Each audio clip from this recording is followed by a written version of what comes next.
friend already called TPD. They were going to call up, make a report, because this video needs to be turned over and there needs to be an alert. We know the kind of car they're using.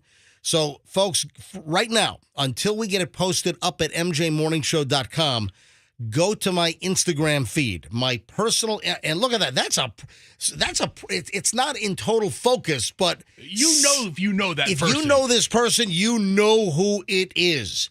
Because we did a couple of close-ups on the woman grabbing the package. Are those stock rims? Because they look pretty sweet. They look like stock rims, Okay. I think. All right, if you go to my Instagram, Certified MJ Radio, Certified MJ Radio, right now you'll see the last three, because I have the thong lady is pinned. So the first one for the thong lady, that's a pinned photo, and then it's the next two. One is going to be the video. You can see the actual motion, and then the one before that, the still shots. And I think I did a slideshow of like 5 different pictures of the porch pirate ripping off my friend's package yesterday. And what does the timestamp say? 3:54? 3:54. 3:54 yesterday afternoon off of Morrison in South Tampa. Identify this woman. Find her. Let's bring her to justice. I like Ace Ventura, porch pirate detective. Yeah, but remember, don't take the law into your own hands. Yeah. You take him to court. Sephora is expensive, right? They have. Yeah, it's expensive. I need McGruff the crime dog to take a bite out of crime. Too bad it was in a cheap package, like from Ollie's or something. What's that trading company with all the cheap Chinese crap? Yeah. You know what I'm talking about? I know what you're talking You know about. what I'm The talking- website. Oh, What is that? Is it Alibaba or something? No, like that? no, it's not. seriously. Alibaba's like that's the Amazon. like Amazon. AliExpress. Yeah, that's what I was thinking of. Is it like Wish.com or No, something? no, that's another one. Yeah. There's a catalog they put out, and it's got like all kinds of like Polynesian, like all the plastic junk. If you're having like plastic coconuts, That's awesome. Like wanna if you're get having a that, Hawaiian themed party? No, it's a catalog that's been shipped for years. Anyway, so we'll get into this in more detail, but get a jump on it. If you want to see this brazen POS ripping off packages in South Tampa, porch pirate, baby. Go to my Instagram for now, Certified MJ Radio. That's Certified MJ Radio, and see the 5 pictures and the full motion video from the Ring doorbell camera. And while you're there, give me a follow on Instagram, Certified MJ Radio. That's Certified MJ Radio. All right, I've got an appointment, folks. I have an appointment today after the MJ Morning Show. Anybody want to guess what that appointment is? Colonoscopy. Too soon. No, you'd have to No. be like doing stuff this morning, right? I don't. Why are you glomming on? Have you been drinking that bottle Yeah. of... No, I don't have a colonoscopy today. My last colonoscopy, He doesn't have one for what, 4 years now? my second colonoscopy was like 3.5 years ago or 3 years ago. Okay. And it was all clear. Okay, what's your appointment? Up the scooty patootie. all clear up there. I'll clear your head. Yeah. And listen, of course, with Kirstie Alley, I know, right? She died of colon Stage 4. cancer. Yeah, we found out because we had guessed, was it pancreatic cancer? Because we had heard that the cancer was recently discovered and it was very fast. No, it's not Fingerhut. Okay. Now, Andrew just said in my ear, Fingerhut. No, I'm aware of Fingerhut. It's another something Is it trading Oriental company. Trading? That is That's it. It's Orient. Yes. Thank you. It's Yes. the Oriental. Who did someone text you? Juan Sanchez. There you go. So on Fester's personal cell phone, which is what, Froggy? Oh, 813-310-8444. Yeah, people yeah. text Fester personally on his cell phone. Look, I've gotten 30 texts already this morning. Thank you, Juan. Yeah, it's the Oriental Trading Company is what it is. That's good for kids' party No, favors. that's what I'm talking about. All right, so I have an appointment after the show. It's not a colonoscopy, although maybe the Kirstie Alley thing will push people to. And wasn't there a story recently about, colonoscopies are overblown? Remember that? There was a I story saw like that. a month or so ago. That they don't save the percentage of people that you think that they do, but we don't know about that. Anyway, all right, just getting rolling, folks. It's going to be a busy, what is this, Wednesday? Busy show here with the MJ crew. It's 6:12. Let's grab traffic from Pat, and then we're back in just a second. Here we go. It's a quiet start to this Wednesday morning. Couldn't find anything at all on the interstates now.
maps on your phone, or do you do both? Both. All right. I do both. Yeah. I mean, I definitely need GPS. I use it right up until I walk into the building. So No, I'm not that bad, but I have a terrible sense of direction. So you don't know how to get here every day. Every day you have to rely, driving from your home in Tampa to our studios here in St. Petersburg. You need to use your GPS every day because you would not be able to get here by memory every day. Is that it? That is a little bit of a stretch. It's a little bit of a joke. However, I have a terrible sense of direction. And what I notice is GPS makes it worse.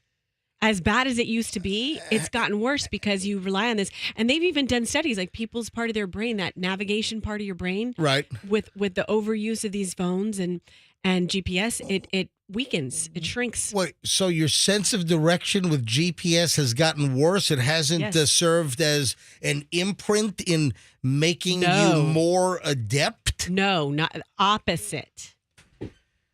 Opposite. It's made me now. I have to rely on it pretty much everywhere I go except to and from work. Even though I've lived here my entire life. All right, my question was about GPS. Fessa, you just walked in late, so and Froggy, I have no. He's getting high in the parking lot. So here's the deal. Yes. There's a new navigation system out, which apparently could make GPS obsolete. A new navigation system accurate within 4 inches. It's a new hybrid optical wireless network, more accurate than GPS. It can track vehicles in crowded cities to within 4 inches. Okay. Why do I want this? Because if it says turn right, you're going to be able to get things at a much more specific resolution. Instead of turn right in 30 feet, it could be like turn right in 1 inch. I don't want that. I don't want that short a notice. I actually like turn right in 1 inch. in a quarter. One inch. Yeah. Hang on, I got 1 inch over here. Hold on, let me scratch myself. Listen, All right. I'm going down the interstate. Right. It says in 1 mile, take the exit. Thank you. That's plenty of notice. Yeah, I don't know if this Turn is now. This is let's see, Dutch researchers at Delft University of Technology Oh, the Dutch. and Vrije University in Amsterdam say American GPS and European Galileo navigation networks rely on satellites, which often have their signals blocked or reflected through a phenomenon known as multipath propagation. And now they got a whole new sift. Oh, my God, what is that skunk smell that just hit me? Woo! Andrew, did a skunk get in the building? Can you check quickly? Hey, all right, Froggy. just a rat. Froggy, you had an observation. Oh my God. All right, would you like to make? Well, when we went to commercial break a few minutes ago, and Fester and Roxanne left the room, Froggy remained for. I got to give you credit. You remained for about 4 to 5 seconds into the commercial break. Thank you. I Yeah. know what his observation is, by the way. Everyone else How was. do you know? Because I saw you looking at me. Everyone else was gone. Froggy hung for a couple of seconds, and Froggy said, What do you think it is, Fester? "Yeah, what do you All think? right. What do you think the observation is, Fester?" All right, so I'm wearing a pair of my fat pants today, and I don't have my belt on yet.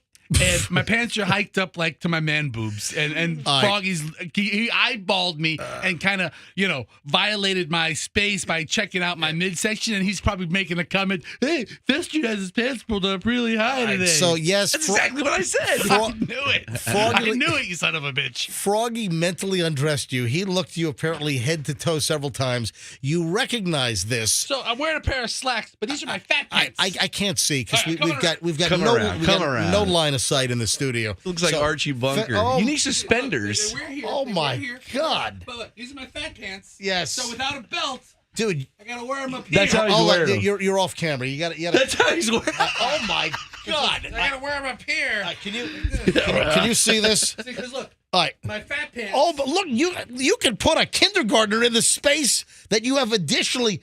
What are you doing? Oh my! Why are you God. wearing Well, these those? are my fat pants, and I'll put a belt on. So why don't they fit if you're fat pants? Well, my fatter pants. Oh, Okay. all right. So, So that's going to make you feel good that you used to be fatter. Froggy you said, look ridiculous. "That's exactly what Froggy said." Froggy said, "You got to see Fester. He looks ridiculous. Where's your belt? How about some suspenders? He's My got belt's his in the- pants pulled all the way up. Fester doesn't have a belt on. I have 2 belts in the car. If you jump, will those fall off? If I wiggle my butt, they'll fall down. You need a baggage belt from the airport, is what you need. Yeah. You need the conveyor belt. What are those straps called with the?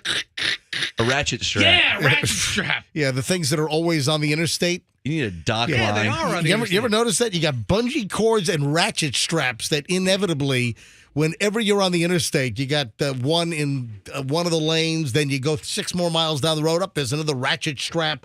I gotta take a picture of you, Fest, for the website. No pictures. I'm not Yeah, gonna no, play we got- into yeah, this. we gotta- no. yeah, we You gotta- guys- What? you What's guys- the big deal? First of all, You know what you look like? You look like, Tweedledee and Tweedledum? which Yeah. one would I be? Both. You're a hybrid. Tweedle fat. So once I put my belt on, Tweedledump. they will stay Ugh. secure where they're supposed to be, and it won't look nearly as ridiculous. Just kind of ridiculous. But your gut does a good job of holding it up above your. Is that your second gut that you're putting it around? It's Yeah. the gut that's underneath the gut. Now, how many stomachs do you have? Are you like a cow? Doesn't 4, a cow, right? doesn't a has cow have multiple 3? stomachs? A cow has 3. Right. I only have 2. All right, now when you got your gastric bypass, Yes. did you just pick a stomach on where they put the lap band? Well, I had. I'm sorry. You I had did- the lap band. You didn't have gastric bypass. You had the lap band installed. I gotta tell you, I had it removed. It's not. It was a deal. How long did you have the lap band? Like 2 years. What were we gonna say, Roxanne? When you get out of the shower and you get your towel and you wrap your towel around you, Oh. which stomach do you put it around? Oh, I have a natural indention in the middle of the big stomach. Yeah. Perfect. And yeah, it kind of rests there. Now, are we referring to internal organ stomach, or are we talking to the external pooches? The pooches. He has the big pooch. The all the fat guys have the pooch that their belt sits on. Yeah. It's a fat guy thing. Oh man! So Fester, Once I put my belt on, the pants will look less ridiculous. for our audience that doesn't know your weight loss history, what year did you have I don't- the lap band installed? About just What? roughly. 05. You maybe. have, and that's where they put. It's like a nylon band, right? But it's like a zip tie that you could. Now with a typical zip tie, if you pull it, you can't unpull it unless it's one of the ones that you can unpull. So the band goes Right. around, but then you inject the fluid to tighten it. Yeah, that's what I wanted to Right. know, because you were able to tighten and loosen your lap band. For instance, around the holidays, I'd loosen it up a little you bit. wanted to Yes. you wanted to gorge at Thanksgiving.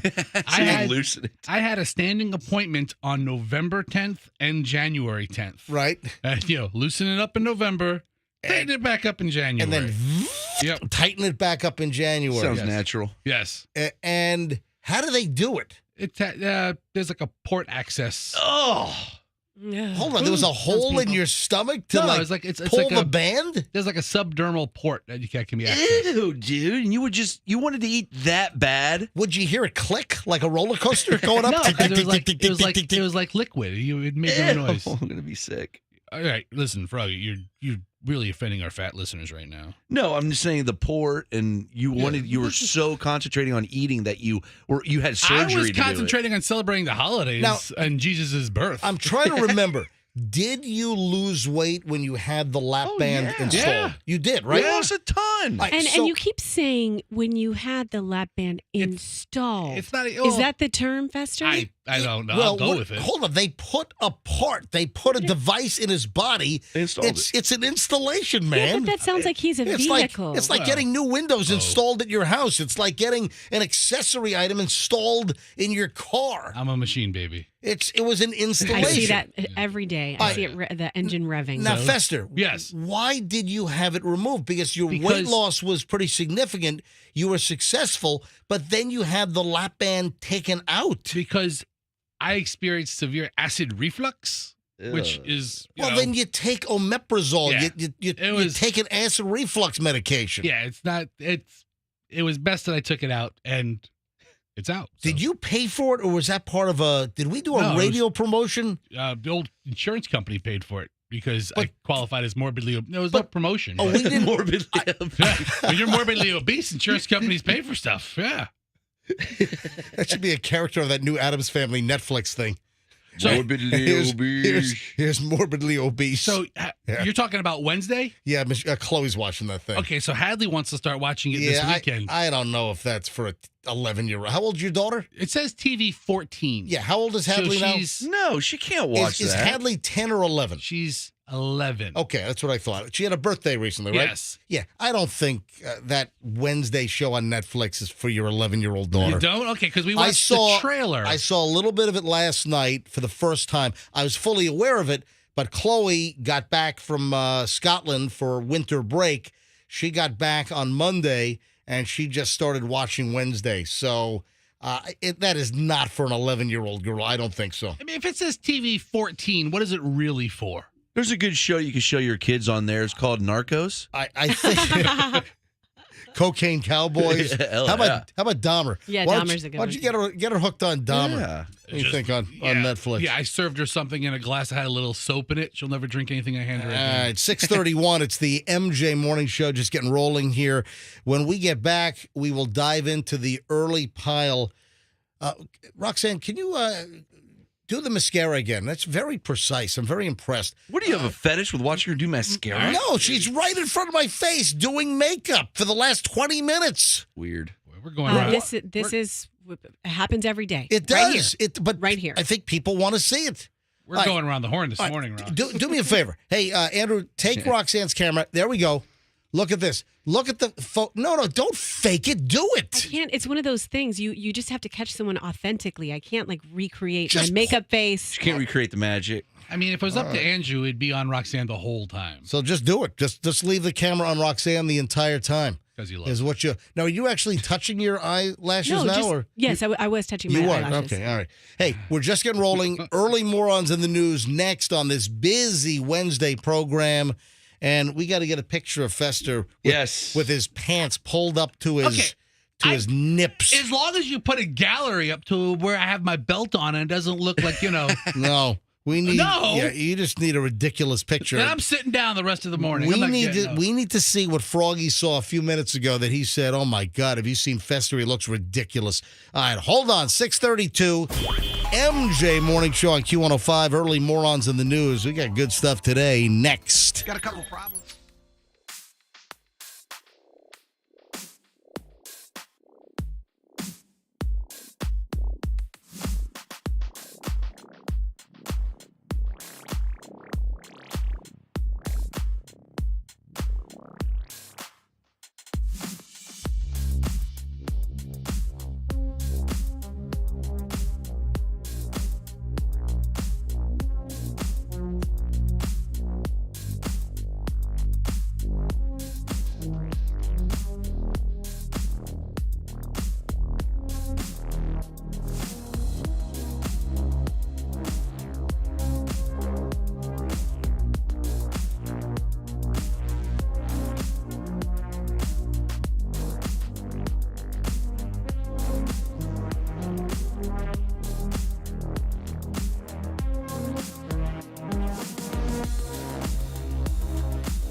let's dive into the early morons in the news. Hey, folks, thank you for listening. MJ with Roxanne and Fester and Froggy.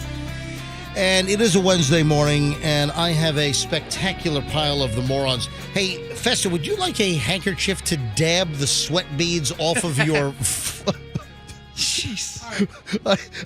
If this is going to be a Fester rip show, I'm going to crap all over you guys today. I'm loaded too. It's not. I'm just trying to figure out why You aren't picking on Fester. This place is a freaking sauna, dude. It really is. It is. Yeah, I mean, listen, I feel I'd rather do the show in my car with the air conditioner, which, Does works anyone half-assed. have the cell phone number of the new general manager?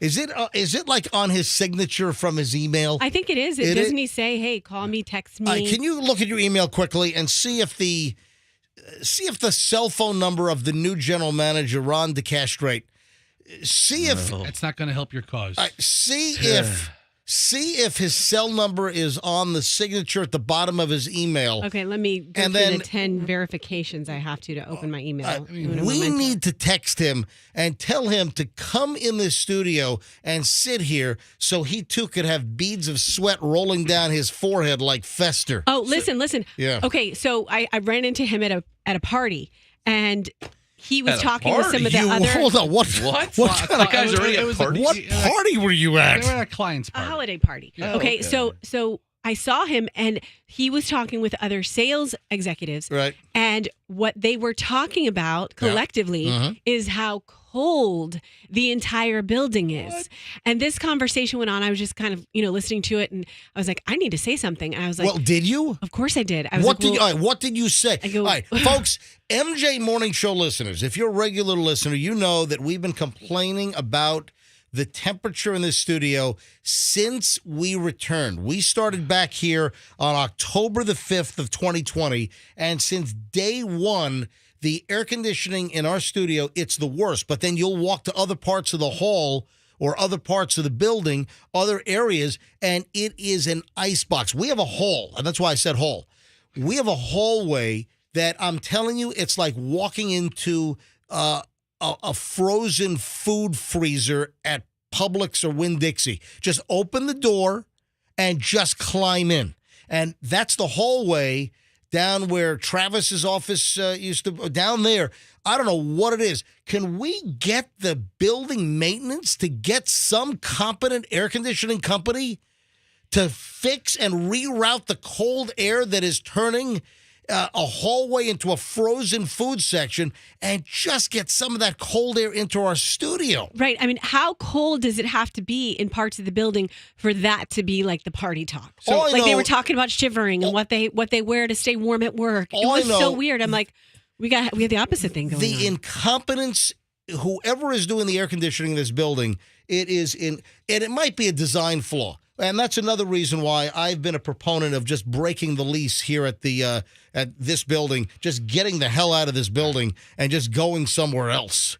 Aren't you leaving in a couple weeks anyway? Yeah, I mean, I mean, short yeah, I mean, timer. really, What do you care? The point is pretty much moot because my contract is up at the end of the month, and frankly, I don't know what I'm doing. At this How point, about you let us know? I don't know.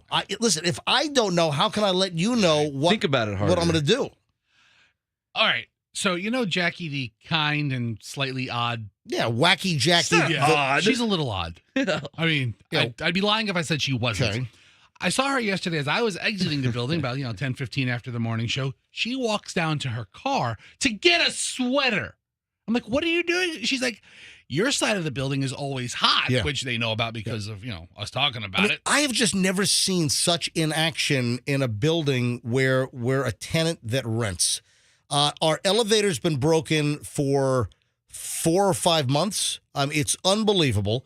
I mean, I told you we had a person that was handicapped in the lobby trying to come up here. They could not get up the stairs because the elevator's broken. They were screaming about lawsuit and ADA, and they're suing the building management company because of. And they said, "How long has this elevator been broken?" I said 4 or 5 months. And they flipped out, and then they stormed out, and because they couldn't even get upstairs. We have employees who have to work from home because of a prior disability, Yeah. because they can't make it to the office So space. they can't fix the elevator here at the old Koger building, and they can't fix our air conditioning in our studio. It's unbelievable that our studio is a freaking sauna. It's like one of those sweat yoga classes. You know what I'm talking really about? is. We should do some downward dog and some. That would be. Is that still a thing? Do they still do sweat yoga? Yeah, the hot. What's it called? Hot yoga. Hot yoga, sweat Bikram. yoga, goat yoga. But you then, name it. wait a minute. Then Michelle was telling me about our friend Elizabeth, and Elizabeth knows there's some kind of another sweat. You know what? Let me write this down. I don't want. There's a place where you actually go into a box now. Yeah, I and used to work do. out. I've done that. Yes, that's it's amazing. that's what I'm talking Yeah. about. Yeah, you So- can go in with a partner, or you can go in by yourself. Is it like an infrared thing, or you and they lose like 6 pounds? How many people are doing it in there? So you go into they used to have a place. It closed down. It was in Oldsmar off Racetrack Road. Okay. Road. But is it like hot boxing? Yes. Yeah. I mean, you're Wow. literally in a box that is 100+ degrees, and some people crank it up to 110. I and you think that's what Michelle was talking about. Michelle mentioned this to me yesterday, and I'm like, you mean like sweating hot yoga where they got the heat on and it's like Yes. and no, she said, no, you go into like a room or you go into a box. And I guess one of Like our a friends, sauna? you go in, I don't know whether you like lie in a tanning bed kind of thing. Is that okay? That you're talking about two separate things. what? What am I talking about? Okay, because at this place that I was referring to, Pranik, that's what it was called. It's closed now, but they had different options. What, a catch on fire? It was so hot. Possibly. It was So it was a front for other nefarious things. really? I don't know. Fester, what are you saying? What? Maybe it was What? private massage place. What or are something. you No, retract? no, What are you no. No, what- they're closed. what What, do are they you- going to come after me now? What do you retract No, that? I'm not retracting. It's a joke. Put it out there. Fester's making crap up. I don't- What Fester said, don't take I'm any. not taking it back. All right, so go ahead. So you had different options. You could lie on this one kind of bed that vibrate. It's like a water bed massage thing, and it vibrates and it massages your back. Or you could do what you described, like the tubes that you lie in, like the infrared tubes. Okay, I think what That's a Michelle. thing. Yeah, Michelle, I think was talking about that. Infrared. How Yes. you sweat off like 6 pounds in a session or something. And then they also had the Where boxes. does all the sweat go? Is it Ew. like a drain? It's There a must drip be. pan. Is there like a drain like in Ew. Woody's car wash that collects? What? No, like under my father's leaky Buick, he used to have a pan that he would park over. Yeah, there you go. Or something like that. Love it. Yeah. Well, anyway, I think we're the latest franchise of the hot box because they can't get the air conditioning fixed in this studio. It's unbelievable. But that is a good point. Your muscles are much more flexible when the room is hot, when they're heated up. So we should just all stretch in here the whole time. Yeah, I feel really flexible today. You guys ready for early morons in the news? Yeah. All right. Or we could talk more HVAC talk. All right, where do I start? I know where you start. Okay, tell me, where do I start? The dog. The what? The dog. No, I'm not starting with the dog. What? Well, I do have the dog. Denied. Which, by the way, the dog pairs with the Cat. the cat. Oh my God, it was- Exactly. I never got to the cat story, and now we have the dog story. All right, now I'm not going to do that here because We're I got like one gerbil story short of a whole pet shop. hold on a minute, or a parakeet. All right, or a hamster. I have the dog story, and I got to go back and find the cat story because, man, those things work in tandem. Absolutely. All right. That's a lot of toothbrushes. Toothbrushes. That was my next guess. Do you know what I'm talking about? Yes. You saw this, right? Yeah, I saw it. That's a lot of toothbrushes. A guy here in Florida has been arrested for stealing over $1,300 in toothbrushes at Walgreens. You're telling me that Walgreens has $1,300 in? Well, you know what? I mean, if you hang on. steal all of them- Hang Is on. there a Sonicare in the mix? No. Hang on a second. Hang on. Walgreens, CVS, their prices are very, very high. All right, so maybe. But they're so convenient. Well, that's the deal. Convenience, but you're going to pay for it. Like for instance, Dr. Bronner's, Dr. B's, that Castile soap that I like, the peppermint soap, Right. the liquid soap. I used to buy it for $12.99 at Trader Joe's, and like at Walgreens, it's like $18.99 or $19.99. And Trader Joe's just stopped selling it for whatever reason. Thank you, Joe. Thank you. Joe stopped selling my Dr. Bronner's. Now I have to wait for it to go on sale at Whole Foods. Like it's like $18.99 or so at Whole Foods, but it will go on sale for like $11.99 for Prime members. But you go to Walgreens or CVS, and the thing is like it's like $6-7 more than it should be. All right, I'm on the Walgreens site right now. They have toothbrushes that start at 99 cents, Right. And then they go up from there, and $2.29, $3. Yeah. All right, let me go back to what I originally said. $1,300 worth of toothbrushes is a lot of freaking toothbrushes. Here's the story. Guy here in Florida arrested on Monday. Deputies down in Marathon said he stole $1,375 in toothbrushes from Walgreens. The Monroe County Sheriff's Office said deputies responded to the Walgreens, blah, blah, blah, Marathon. According to deputies, employees, and other witnesses saw Tracy J. Mofield, 37 of Islamorada, walk out of the store with 6 electric toothbrushes. See, there you go. Hang on, I'm giving you the facts without paying for them. And he was seen driving off in a white Lexus. All right. The sheriff's office and deputies found Mofield's Lexus, but he sped away. Deputies did not pursue because of safety concerns. Then Mofield and his Lexus were spotted again. Suspect told authorities that he stole the toothbrushes and threw them off the Long Key Bridge. So hey, I'm a scuba diver. I'll go dive for the treasure. They're waterproof, right? They could withstand. Yeah, being toothbrushes submerged. are waterproof. Well, yes. yeah. I mean, I'm just pointing this out. I mean, it's a valid treasure. If they're electric toothbrushes, I don't think they're meant to be submerged in water, and especially salt water. But now, to answer your question, they were electric toothbrushes. And listen, those are expensive. If you go to Costco, those things are, $119 or whatever.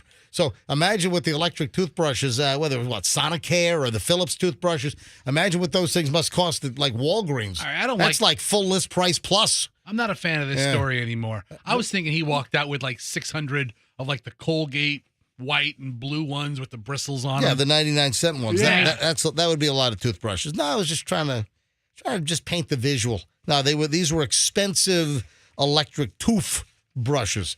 All right, chunk 2, morons in the news next. And also, yes, all right, Festa, we'll get to the dog story. We'll get to the cat story. Andrew, get the Baja Men ready.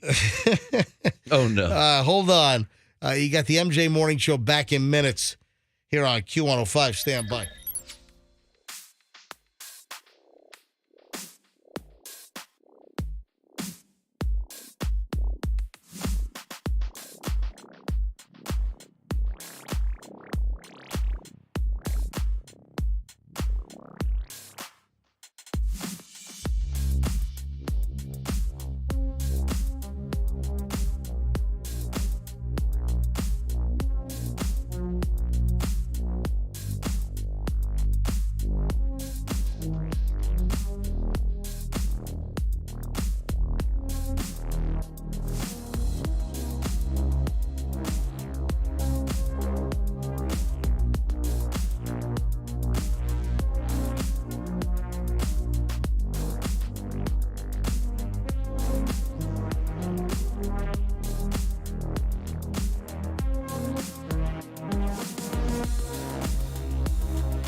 the Warrior. Just call me MJ. Just call us the MJ Morning Show.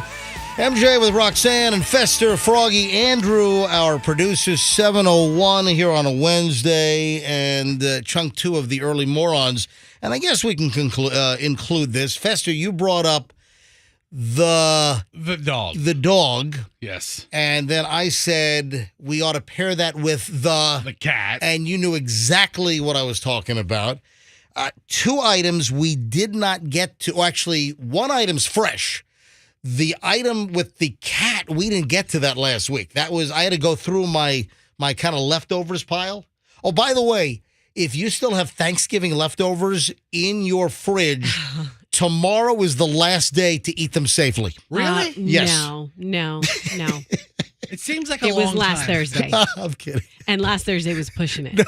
No, you're too late. It's not last Thursday. Or last Tuesday. I don't know. All I know is you're living on the edge. Whatever they tell you the deadline is seems Leave it on pretty- the edge. I thought it was like 4 days. So like Thursday's Thanksgiving. By Monday, you got to throw it out. All right, I'm kidding.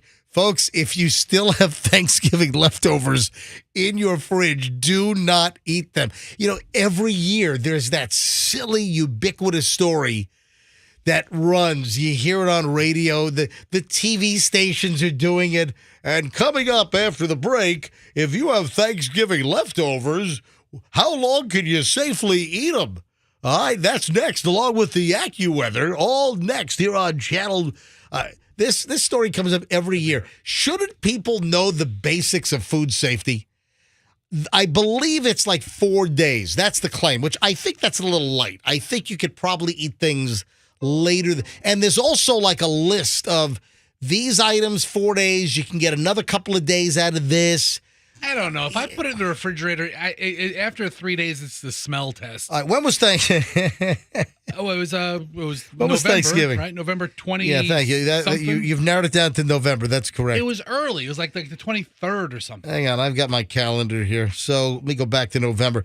Thanksgiving was the 24th. Okay. So you were supposed to be finished with your Thanksgiving leftovers by Monday the 28th. So 4 days for the bulk of the leftovers. And, of course, I think I'm spot on. This being December the 7th, I think tomorrow is going to be your last day to go through your leftovers. Do you think there's people? Do you think there's people still with Thanksgiving leftovers in their refrigerator? Absolutely. You've got like a glass Pyrex with aluminum foil on it. Absolutely. Some yams, If you really hated someone, you could serve it to them when they came over. mashed potatoes, I mean, just freeze it and warm it up for Christmas dinner. and turkey. You know when cold cuts turn and it gets like that iridescent sheen and slime? Slime, the You know what I'm slime. talking about? Mhm. Ooh, I Yes. like What, that. what is that? I like the When slime. the cold cuts, when you've got like, from the deli at the supermarket, you've got your sliced turkey, your ham, and if it sits in there too long, but it seems like it goes quickly. It seems It like does. it's just like days sometimes where you start getting the cold cuts deli meat. It's like, look at a piece of ham and it's almost, it's like, it gets, you know what I'm talking about? That All right. iridescent. I'm glad. Yeah. I'm It's glad like- you asked. And then you get the slime. Yeah. And then you smell it. A white slime, and it has like a sour. I like, don't know. rancid- I don't know. I don't think it's a white slime that I see. There's It's different just slimes on It's different just cuts. a slime. So you see that, like, you pull out a piece of like sliced ham, like deli meat ham, and if it's been in there too long, you look at it and it has like I said, like an iridescent. You know, kind of like the wing on a termite. You know, that it's got that. Or Ugh. some fish have that like that iridescent scaling. Yeah. And then it has the slime, and then you smell it, and it just doesn't smell right. And then you're Then you eat hungry, it. so so exactly. So then you just eat it. Absolutely. You definitely do. So I found an online forum where they ask the same question about Yeah. why does cold cuts get slimy. And somebody Ew. replied, a few years he worked in a chain deli counter. Yeah. The simple answer is it's bacteria. Right. Exactly. That's forming on the meat, indicating it is indeed spoiling. Sometimes. But wait a minute. The deli meats, though, a lot of times have preservatives, additives, True. a lot of sodium. All right. But another point he brings up is Yeah. if you order a couple of slices of meat from a bundle that's been opened a week ago, it starts its deterioration sooner. In the supermarket, yeah. Yeah. The Okay. rate of slime of a piece of food has to do with the amount of surface area it has as Ugh. well. Hey, how did we get here? I don't know. I wanted to talk about the dog and the cats. How did we get here? Turkey food or turkey leftovers. Oh, there we go. Yeah. Oh, Thanksgiving. thank you very much. All right. The dog and the cat. So Fester said, hey, are you going to do the dog story? And then I said, I have it. And then I said, I'll pair that with the, and then Fester said, the cat story. This is crazy. I mean, all we need now is like a parakeet. We need Richard Gere to go through with some gerbils. That's all we need. By the way, that's a fake. That's a fake story, folks. It's unfair. Poor Richard. Fake story from 1987. All right. The fresh dog story is this. A dog was found in a backpack at an airport in Wisconsin. Somebody had a dog in a piece of carry-on baggage in a backpack put on the conveyor belt at baggage screening at the TSA checkpoint in Madison. At the Dane County Regional Airport, the TSA agents found a dog as the bag was being scanned in the X-ray machine. What kind of dog? It was a Great Dane. The big backpack. No, I'm kidding. All right. According to a tweet by the TSA Great Lakes Division, the dog was accidentally left in the backpack during the scan. Oops. A dog was accidentally sent through the X-ray at MSN Airport this week. When traveling with any animal, notify your airline and know their rules. At the checkpoint, remove your pet from the bag and send all items, including the empty carrier, to be screened in the machine. This is a tweet from TSA_Great Lakes. They reminded people to make sure that you know whether you can travel with the animal. Yeah, the airlines cracked down on the whole like emotional support animal scam that people were pulling, so they didn't have to put their larger pet in the crate under the plane and baggage or pay the fee. It's like $100 or something or more to actually have a smaller pet in an approved carrier to go under your seat. Yeah, they get you if you're going to travel with a dog. Yeah, and that's why people started coming up with the whole racket. Now, there are legitimate service animals, and I support those all day long. All day. You know the expression? Do you think highly of service animals? All day. Absolutely. Is that the expression? Yeah, All day. day. Yeah. I've never heard that. I guess I don't use all day as much as MJ does. Fester uses Aldi all the time. I use all day. I've never been in a local. I don't even know where an Aldi is near my house. There's one when you pass, if you're going to Costco from your house, you pass one on the right. Do I at that really? apex of where there's Hillsboro. Oh, I didn't know. And All yeah. right. So you gotta, obviously these days, you have to pay for your dog to go in the cabin or go under the plane. So that's why people came up with the whole emotional support thing. They were buying those fake vests on eBay or on Amazon or whatever. And now look, I've got an emotional support animal. And then the airlines cracked down on that. And because people figured out, hey, I can bring my dog. I don't have to keep him in a carrier and I don't have to pay for it. And then the airlines cracked down on it. But here is a person that tried to put a dog through the X-ray, and I'm looking at the photo. The photo that was released by TSA is the bones of a dog in a backpack. What's the matter with you, Fester? Yeah, what are you doing? Dude, you've got just a Funja face. You've got the Sill look from The Sopranos. He does And, look like he's passing that look around to Froggy and me, and he was trying to get us to respond to it. Hang on a second. Andrew, can you please take Fester's camera? Take your hand off your mouth. Give me the Funja face. Give me the Sill from The Sopranos look. No, it's like the... No, you were doing it. I don't know. You should have got what I got. what's wrong with you? When I said you should do the dog story, you thought I meant this story? Ooh. Oh, you're talking about the Clearwater dog story? I'm talking about the dog Oh, story. why are you I'm not yelling? talking about some guy trying to pass a dog through TSA. I'm talking about the dog story. Why does it sound like you're across the room off mic? I'm 4 inches away from this screaming. microphone. I know. I see that. Yeah, stop screaming. Just speak normally.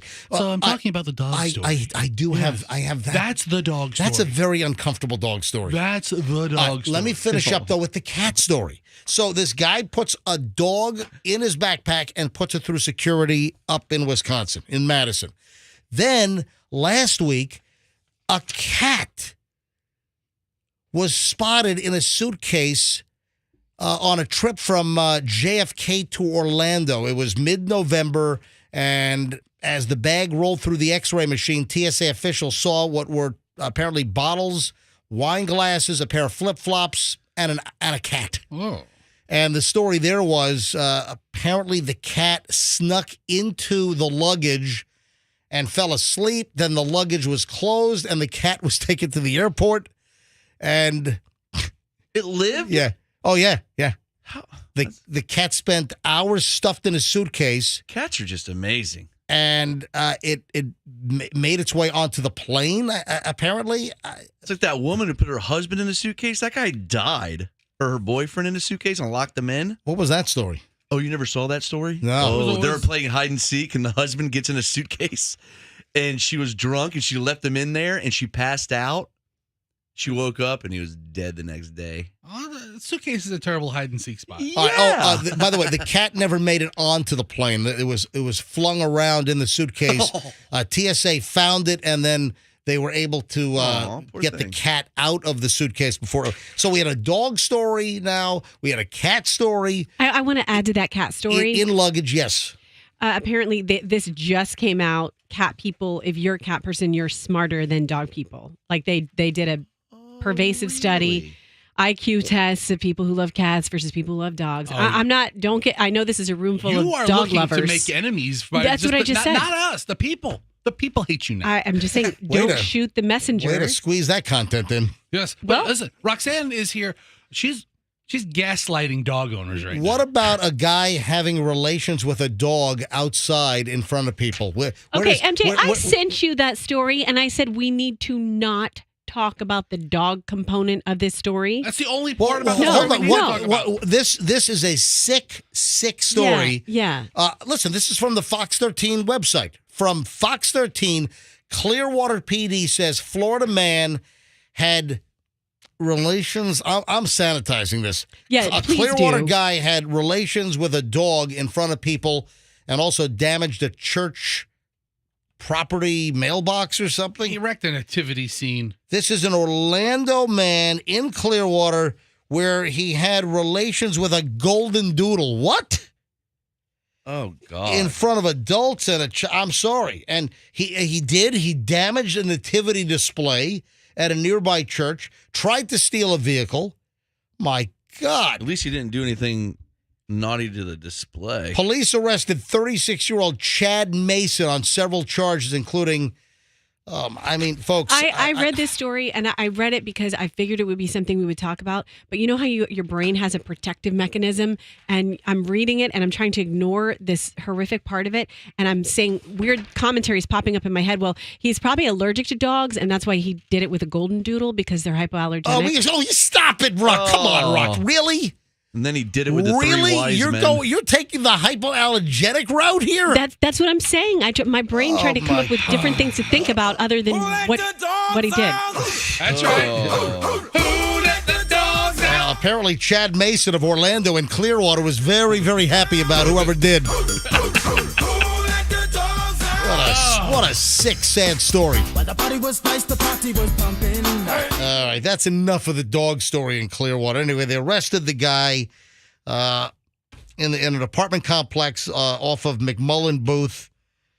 This is a sick, the poor golden doodle. Did it say if he's like on drugs or something? I'm sure he is. I don't know if it went into his drug activity if he's on it. I don't know what's going on with this guy, but clearly he is screwed in the head.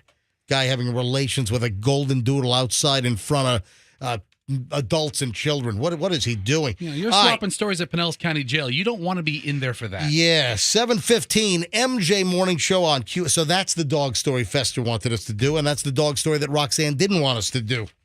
So look, I'm making everyone happy today. Are you? All right. 7:15 MJ Morning Show. The Porch Pirates.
Show on Q105. Guess what? Our favorite new chronic complainer is back. Yeah. Remember Misty? Yeah. Misty, who is done listening to us, but I guess she's still listening because she's still complaining about stuff. Yeah. Misty's latest complaint is the bullhorn, the megaphone, and Fester and my trip to Antonio Brown's house. Hang on. I'll get to that here in just a second. The porch pirate story in minutes. Folks, we need to enlist the help of the vast throngs of MJ Morning Show listeners because a friend of mine was hit by a porch pirate at 3:54 p.m. in South Tampa yesterday, and they made off with an expensive package from the front porch. We've got video from the Ring camera. We've got still shots. We need to go after this individual, find them, and bring them to justice. Explain in just a second. Hang on. Let me just finish up a couple of things we didn't get to. I said, if you're a new homeowner, what is like the worst thing you can find in the house? Oh, man, there's so many. Mold. All right, hold on a minute. Let me play the think music here, Froggy. Just calm down. Froggy. Take a breath over there, will you please? I mean, we have appropriate sound effects. Yes. If you're a new homeowner, you just bought the home, what is the worst thing you can find in the home? Human body parts. Wow, that is deep. I said mold. All right, so Froggy said mold. Mold is incorrect. Well, listen, that's bad. That's just not what I'm looking for here. Roxanne, you said what? Human body parts, human remains. All right, you know what? I'm going to absolutely. Oh my God, that was a total guess. Yeah. The worst thing you can find in the house. The worst thing you can find in the house.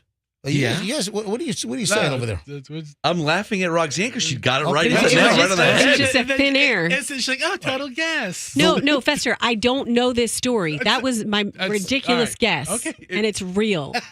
A ridiculous guess would have been like, a clown living in your basement or a gerbil or a gerbil city underneath. That's a ridiculous answer. Wayne Gacy, right? Yeah, something like that. John Wayne Gacy. Yeah. A gerbil city. I didn't hear a guess from you. Dressed up in his clown outfit. Because you gave the right answer. This is really bad. A guy in Ohio bought a new home, found the body of the former owner decomposing in the basement. Oh. Can you imagine? So I guess safe to say the owner wasn't at the signing? The closing? Yeah, at the closing? Or he was at the closing and then went back to the house and then expired in the basement. The real closing occurred. The Coffin closing. The new owner called the police on Saturday to say, hey, I found a body in my new home in Cleveland Heights. How does that even happen? So, how long was the body there? And how long does it take before you go into your new basement? Yeah, the new owner found the body. They called authorities. The body was taken to the medical examiner's office. The body was identified as Nina Fielden, 71, the former owner of the residence. Yeah, the new owner acquired the home via one of those, like, foreclosure sheriff sales, like an auction, I guess. So she, yeah, that means she's been there for years. Well, by the time the bank, I don't know if puts it was to foreclosure auction, it's years. The person who found Mr. Fielden, or the person that found Ms. Fielden's body, told detectives that he recently purchased the home through the Cuyahoga County Sheriff's sale. Told detectives that he visited the site to check on the property. Now, did you go in to examine the property before you bought it, or is this one of these sight unseen deals where... Yeah, it must be. Is this like one of the Storage Wars deal where they auction off the storage lockers where... Yeah. You don't get to go through it. They'll open the doors sometimes so you can just take a quick little glimpse. I think I see a lamp back there. That's $15 right there. I got a VCR. That's $10. Don't confuse us with Storage Wars. I mean, I had a buddy who used to buy these houses from auction, and you were just able to drive around it. That's it? You couldn't go inside? How exciting. They were locked. And then that makes sense why the old owner was dead in the basement. And no wonder why that, if the owner was missing mortgage payments, it's because they were like dead in the basement. They couldn't make the mortgage payments. Yeah, makes sense. Nobody went in this house for that many years. It's not immediately known why the body was not found before the home purchase was finalized. Oh, you think? Yeah, because the person from the bank doesn't go down to the house and walk through it. It's all paperwork. All right, and just a quickie here. This is just a warning about your DNA. If you're a crook, you ought to be really careful. A can of Red Bull with a suspect's DNA left on the Red Bull, if you're going to drink out of the mouth of the Red Bull, you're going to leave what? DNA? You're going to leave saliva on the aluminum can. Even if you hold it, your DNA's on it, right? Listen, it can be. Well, your fingerprints will certainly be on it, but there might be some DNA that ends up on the can if you hold it. A guy who was suspected of robbing more than a dozen banks in 4 different states was arrested because of a can of Red Bull that he was drinking at a casino up in Massachusetts. I don't want to give any tips here, but according to the U.S. Attorney's Office in Connecticut, law enforcement agencies have been investigating 14 bank and credit union robberies and 1 attempted robbery in Massachusetts. And then police identified 30-year-old Taylor Disick as the suspect after he reportedly removed some paper money wrappers from money he stole and discarded them at the same bank. And he reportedly went into the bank, approached the teller, said, I have a gun, don't call 911, don't set off alarms. So When the teller said that she didn't have any more money, he allegedly pulled out what appeared to be a black gun in front of her, said, "Don't be a hero." That's like out of a movie. Don't be a hero. Wow, that's Yeah. very dramatic. Yeah, that's been used in a bunch of movies. A few months later in October, FBI agents watched this Disick guy while he was at the MGM Casino in Springfield, Massachusetts, and they grabbed a can of Red Bull that he left in the casino with a black straw, and they were able to link the DNA on the straw to the DNA that he left on the discarded money wrappers. Wow. Yeah, how Now- about that? I am not a criminal. I don't plan on committing crimes. Yep. But someone gave me that as a gift. One of those DNA kits as a gift. A friend of mine did. Really? And I was like, oh, thank you. Gave them to me and Doug. And this is like years ago. And I was like, thank you. This is so cool. And I threw them in the trash because I am not going to be cloned. If you read the fine print, Oh, my God. that is kind of what they want to do to you years from now. What did they give it to you for? Well, there's like 23andMe things Yeah. where you find your Oh, genealogy. okay. That's what they gave you. Yeah. They gave you like what I is forget it? which one. There's You've got- Ancestry. There's Yeah, 23andMe. Yeah, those are the two, Ancestry and 23. There's Those, a colorful box. And I those are the two big ones. Here's Checked the it. thing, Roxanne. What about the one where you gotta you get some poop and you mail it in? Oh, that's Cologuard. Yeah. I'm sorry, that's something else. Oh. That's the That's- little box that that's- like yeah, that- gives the guy the thumbs up for that- ordering the salad. That detects colon cancer. All right. Ew, And he's what? he's so cheery. Hold on. You haven't seen the commercials? Duty in a box? No, not exactly. You have. You do Wait. it like on a coffee stirrer. It's You mail it away. It's Cologuard, and listen, with the whole Kirstie Alley thing, I think there's going to be probably a heightened awareness of colon cancer because that's what apparently Kirstie Alley died of locally. So did Chad, what's the guy's name? Chadwick Boseman? Yeah. Chad Boseman, Oh, yeah. The- he was, what was he, 42 years old? The Wakanda guy. That's, Yeah. I mean, just very sad. It's just terrible Can they stuff. detect hemorrroids too? I mean, they'll know. Because I got a rough one?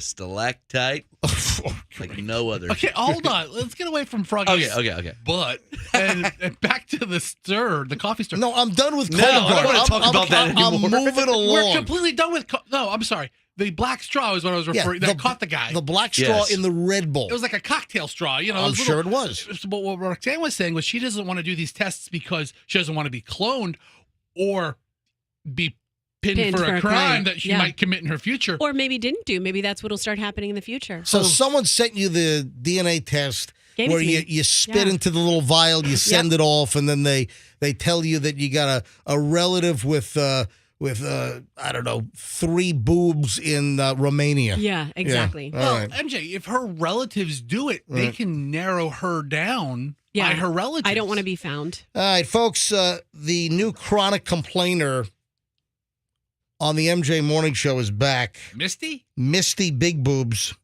Now, I'm not making this up. That is her email address. Remember I mentioned that? Yeah. So Misty, she complained, I don't know, a week and a half ago or so, and I read her email, and I'm not listening to your show anymore. And she complained about some content we were doing. Okay. And then, of course, she said she's never listening again. Of course. And, of course, I have a new email I got last night, and she's laying out all kinds of details. So, of course, she's not listening to the show. Yeah, that's the thing.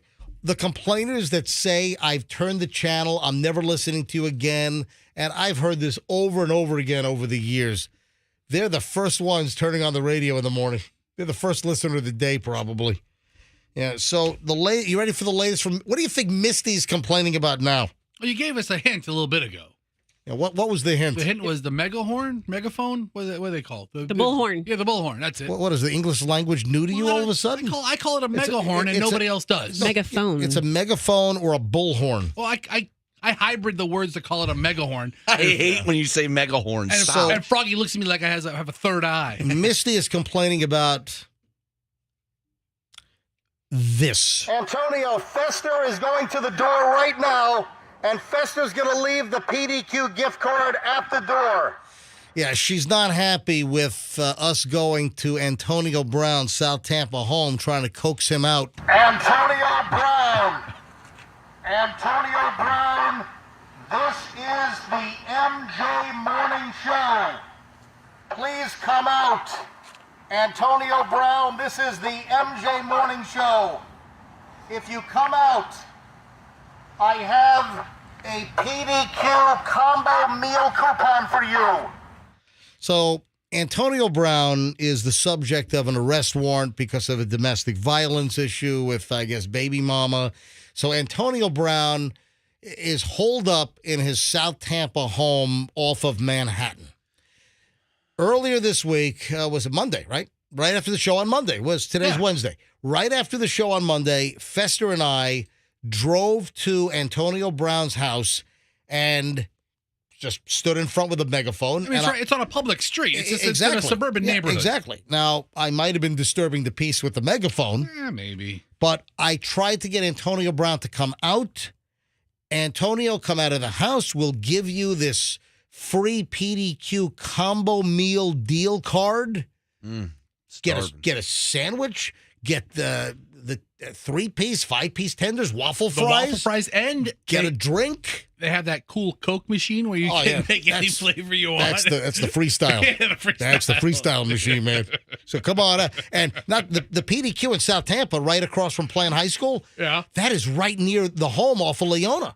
All right, so Misty's angry at me. Can I share Misty's latest complaint email? Please. It reads, MJ, leave Antonio Brown alone. You know what that's like? Chris Crocker, or what's his name? That's like, Leave Brittany alone. Leave Antonio alone. So Misty writes, MJ, leave Antonio Brown alone. Alone, by the way, is in all caps. I'll hold it up to MJ TV. Hey, do you have the camera on? Alone is in all caps here. All right, leave Antonio Brown alone. Don't you dare go to his house again. Or what, Misty? You could see his house number in the video. Duh. How do you think we found it? Misty, do you realize that every local TV station has done live shots in front of the house? It's 4315 Leona. It's out there. It's no secret. It's public record. All of the TV stations have done news reports on the sidewalk right in front of the house, Misty. How dare I? Then you gave out the street name. It's in the news.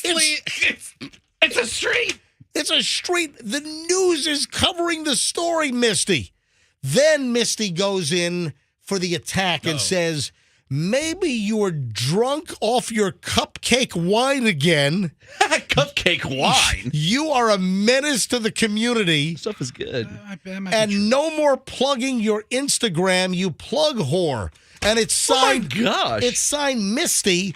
And when you look at her email address, it's mistyBigBoobs@.com. Okay. She's not a fan of you. Big Boobs was walking out of Antonio's house, right? It was a very busty woman exiting the property as we arrived. Yes. I have a very important question for you, MJ. Yes. Have you ever had a glass of cupcake wine? No, I've never had. You know what? I good. might have had a sip of like the cupcake, the Chardonnay or something. So at a party. But I don't have any bottles of Cupcake brand wine in my house. Is that like Arbor Mist? I don't know. I'm not familiar with the Cupcake brand. What? It's pretty common wine. I've seen it. You see it in the stores all the time. So Misty hates me. All right. So Misty brings up some terrible points and surprisingly a valid one or two. Which one? The one about you touting the Instagram all the time, and she called you a specific name. She says I'm a menace to the community, and no more plugging your Instagram, you plug whore. All right. That's the part. All right, folks, if you have not seen the video. God. Antonio Brown, this is the MJ Morning Show. Please come out. If you have not seen the video, go to my Instagram. If you've not seen us in front of Antonio Brown's house trying to coax him out with a PDQ gift card, a combo meal card, if you haven't seen it, go to my Instagram and give me a follow. Certified MJ Radio. That's Certified MJ Radio. That's Certified MJ Radio. And there are 3 parts to the video, and the end of the last part, TPD shows up, and they ask us to leave. There's a texter who has a conspiracy theory that What's Misty is Michelle. Misty is not Michelle. Misty, and I look at her. Michelle does come up with some clever names for you, Todd Tater. And I look at her. Plug whore. I look at her email address, and it's mistyBigBoobs@.com. Misty Big Boobs. I mean, do you think she's like an OnlyFans model or something? What does she do? Not if she complains like this. I don't know. I mean, I'm a menace to the community, according to Misty. All right, folks, if you haven't seen the videos, you can also see them at mjmorningshow.com. You can go to our website, but you ought to follow me on Instagram because you never know what the hell's going to pop up on my feed, just like the Porch Pirate video from last night that I posted. And we're going to talk about that now. So, Misty, if you don't like it, then, turn off your radio because I'm gonna talk about my Instagram again with the Porch Pirate in South Tampa. All right? So we'll eagerly await the next complaint email from Misty Big Boobs here on the MJ Morning Show. Yeah, I'm grateful for everybody who listens to the morning show. I really am. Yeah. And every time I meet somebody, I always say, "But thank you for listening." I love the folks that are like, I'm not listening to you again. I used to like your show. I don't listen anymore. I turned it off.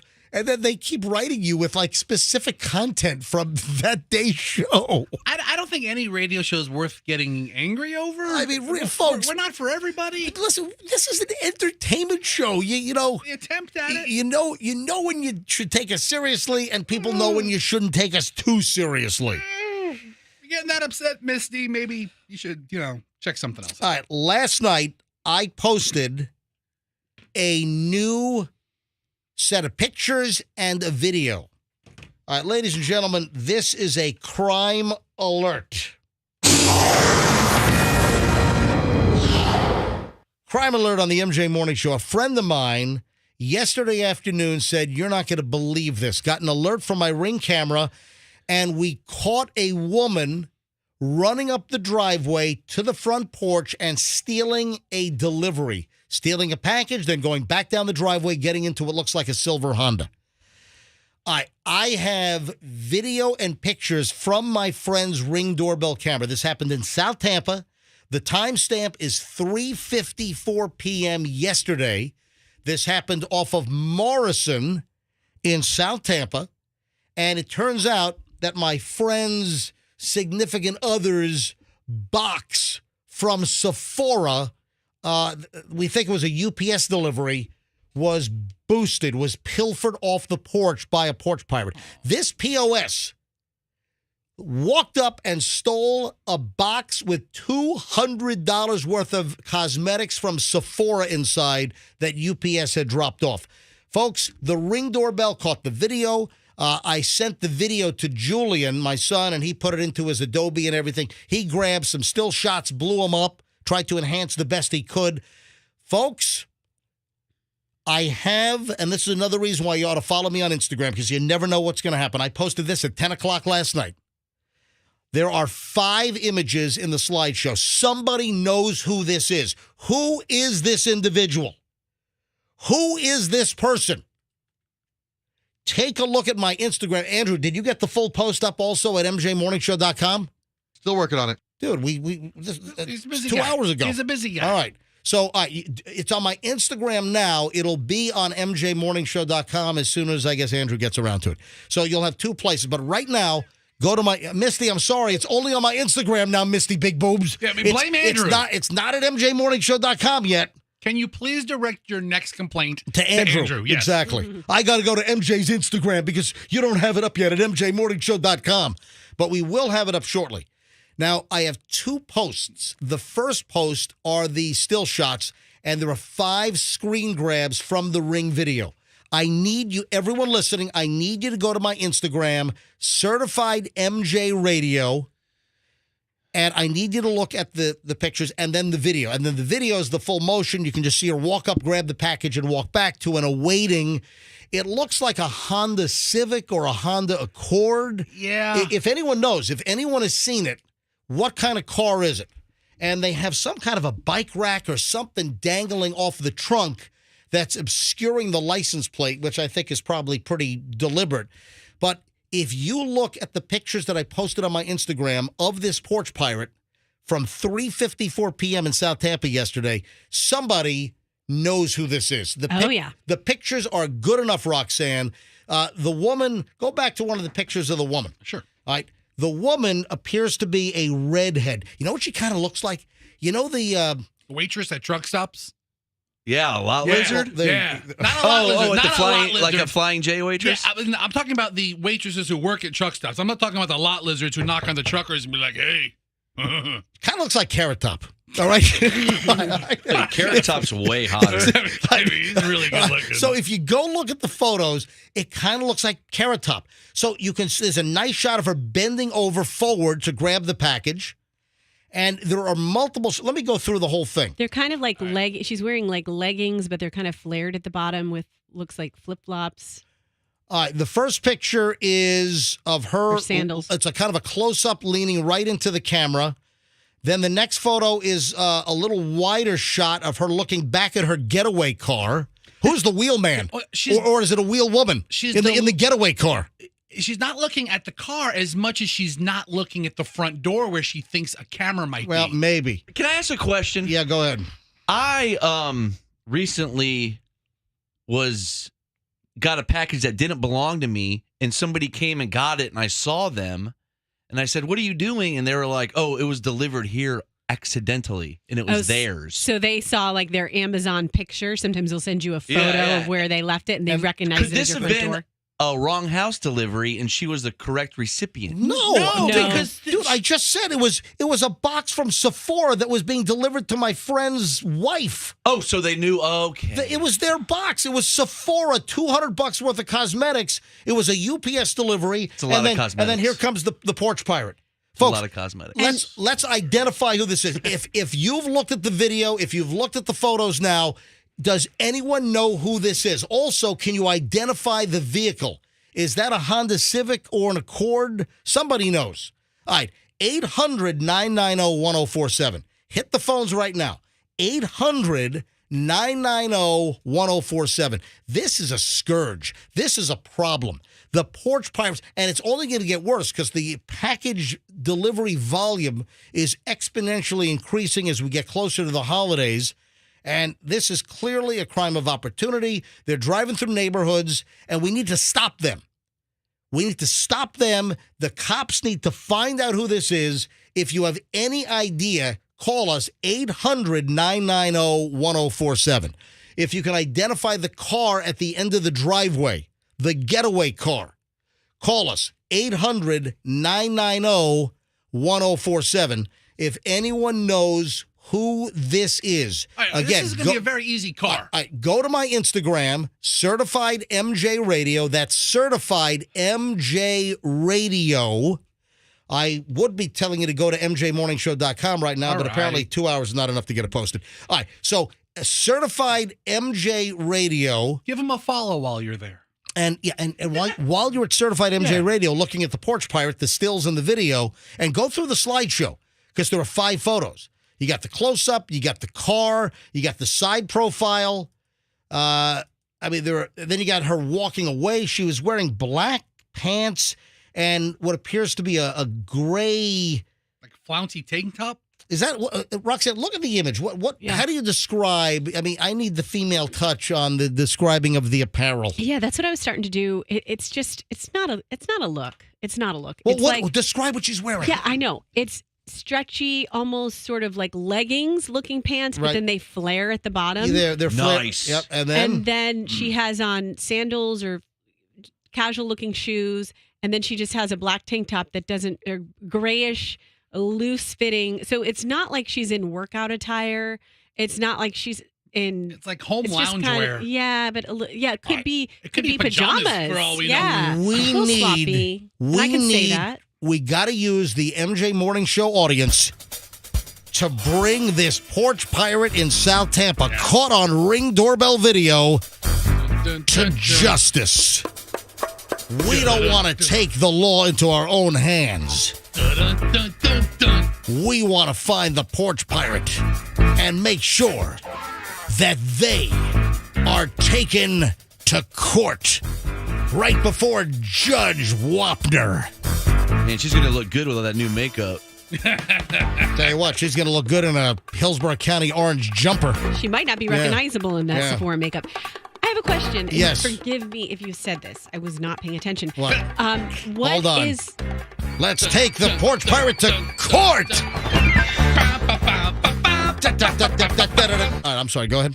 The time frame between the package drop, the delivery, and her stealing it. That's a good question. Because maybe we don't know. Following the truck. All right, hold on. Roxanne, that's a great point. 3:54 is the time that you have on your right up here. Yeah. Well, the timestamp on the bottom of the Ring video is 3:54 p.m. But Roxanne, hold on. You brought up a very good point, and that's what some of these thieving pieces of crap do. They'll follow the UPS, the Amazon, the FedEx truck. If it's DHL, it's probably some kind of an expensive international delivery from Net-a-Porter or something, or Harrods. So they'll follow these trucks in the neighborhood, stay far enough back, and then just run up and grab the packages just delivered. I haven't heard yet.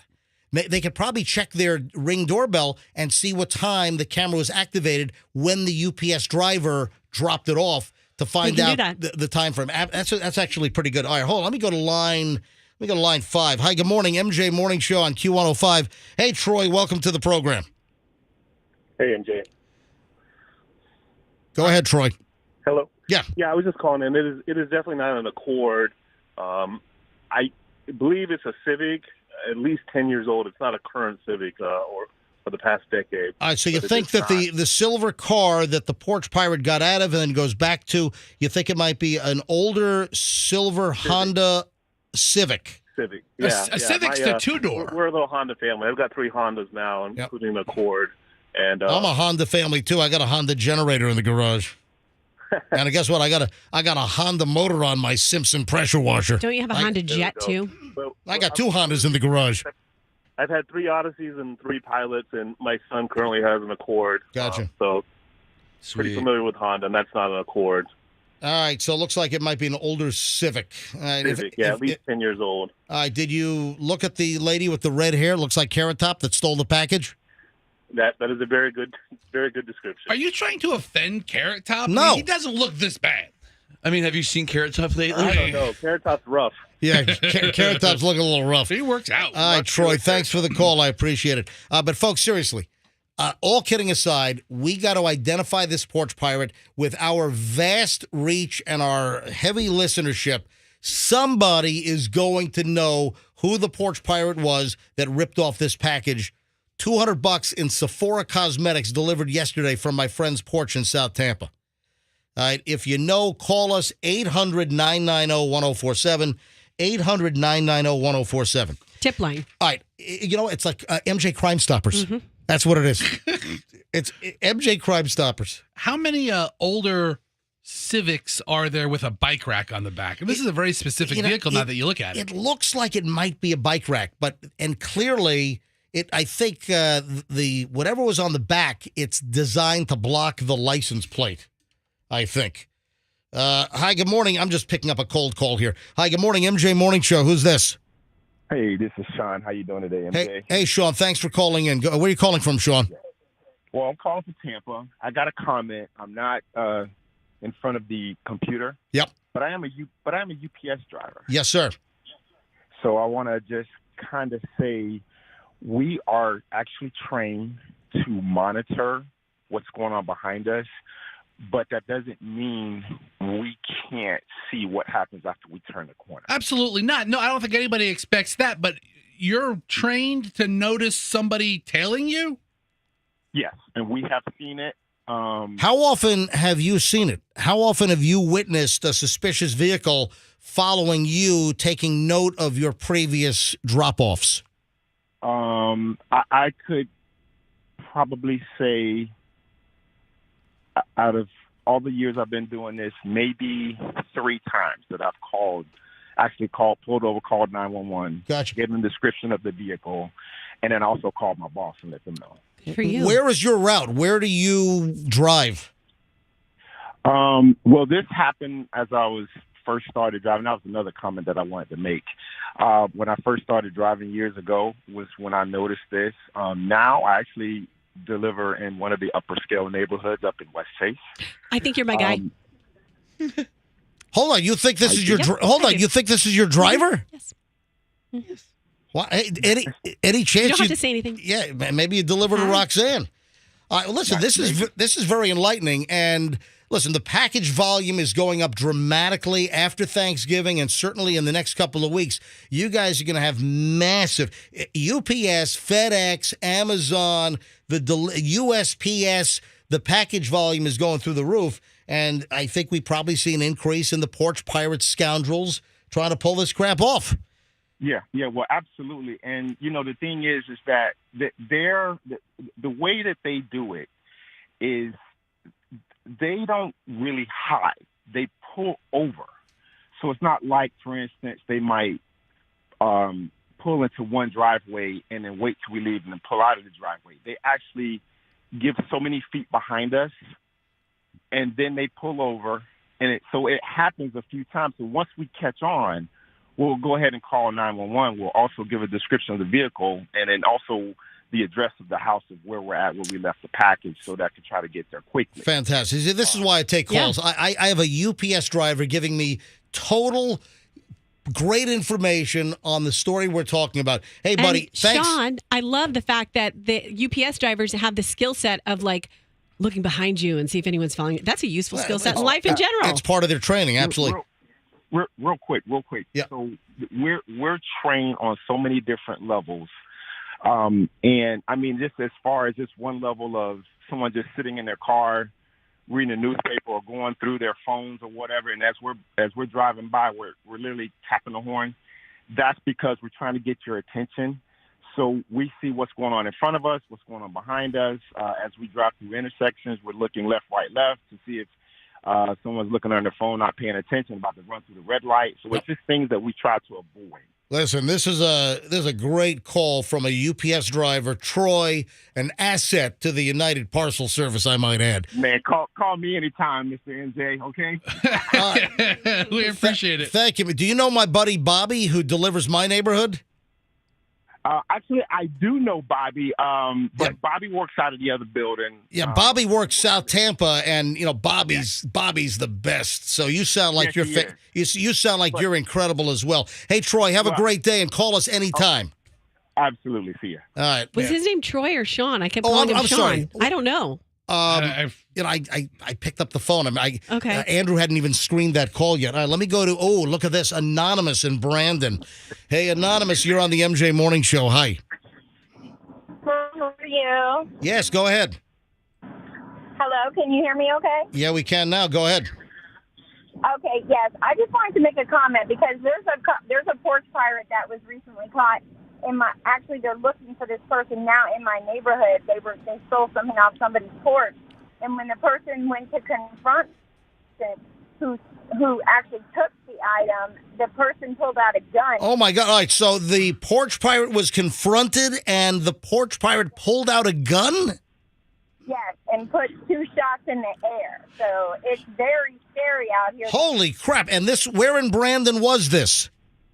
This is over off of 301, kind of Riverview, Brandon area. So the cops were immediately called.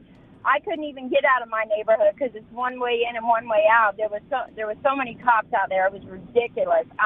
It was an actual minivan that actually took the item off the person's porch. Did they find the porch pirate, or are they still at large?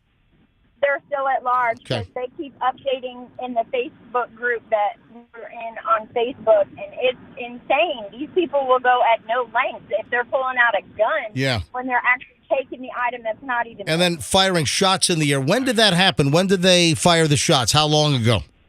This was Monday? Oh, wow. Just Monday. I'm talking to my son is with me in the car. We listen to you guys every morning. He loves y'all, by the way. Thank you. How old's your son? He's 16. He goes to Blake High School. We follow you on Instagram and everything. Love it, love it. Well, thank you so much. We appreciate it, Anonymous, and say hi to your son for me. Call us anytime. All right, she brings up a great Yeah. point. You know, you don't really want to confront the porch pirates. The best thing you can do is be a good witness. Call 911. Get details. Yeah. Get a MJ plate would number. confront. MJ would, but he's not always the best example. Reagan is on line 4. Hey, Reagan, you're on the MJ Morning Show. Hey, good morning, MJ and team. What's going on, man? How you doing? What's going on with you? All right, brother. Listen, Package Portal. I want you to look that up on Facebook. Package Portal. Theft of packages will never happen again because of the Package Portal. Is it an invention? It is a design, a patented design that goes into the homes. Are you the inventor? Yes, sir. MJ,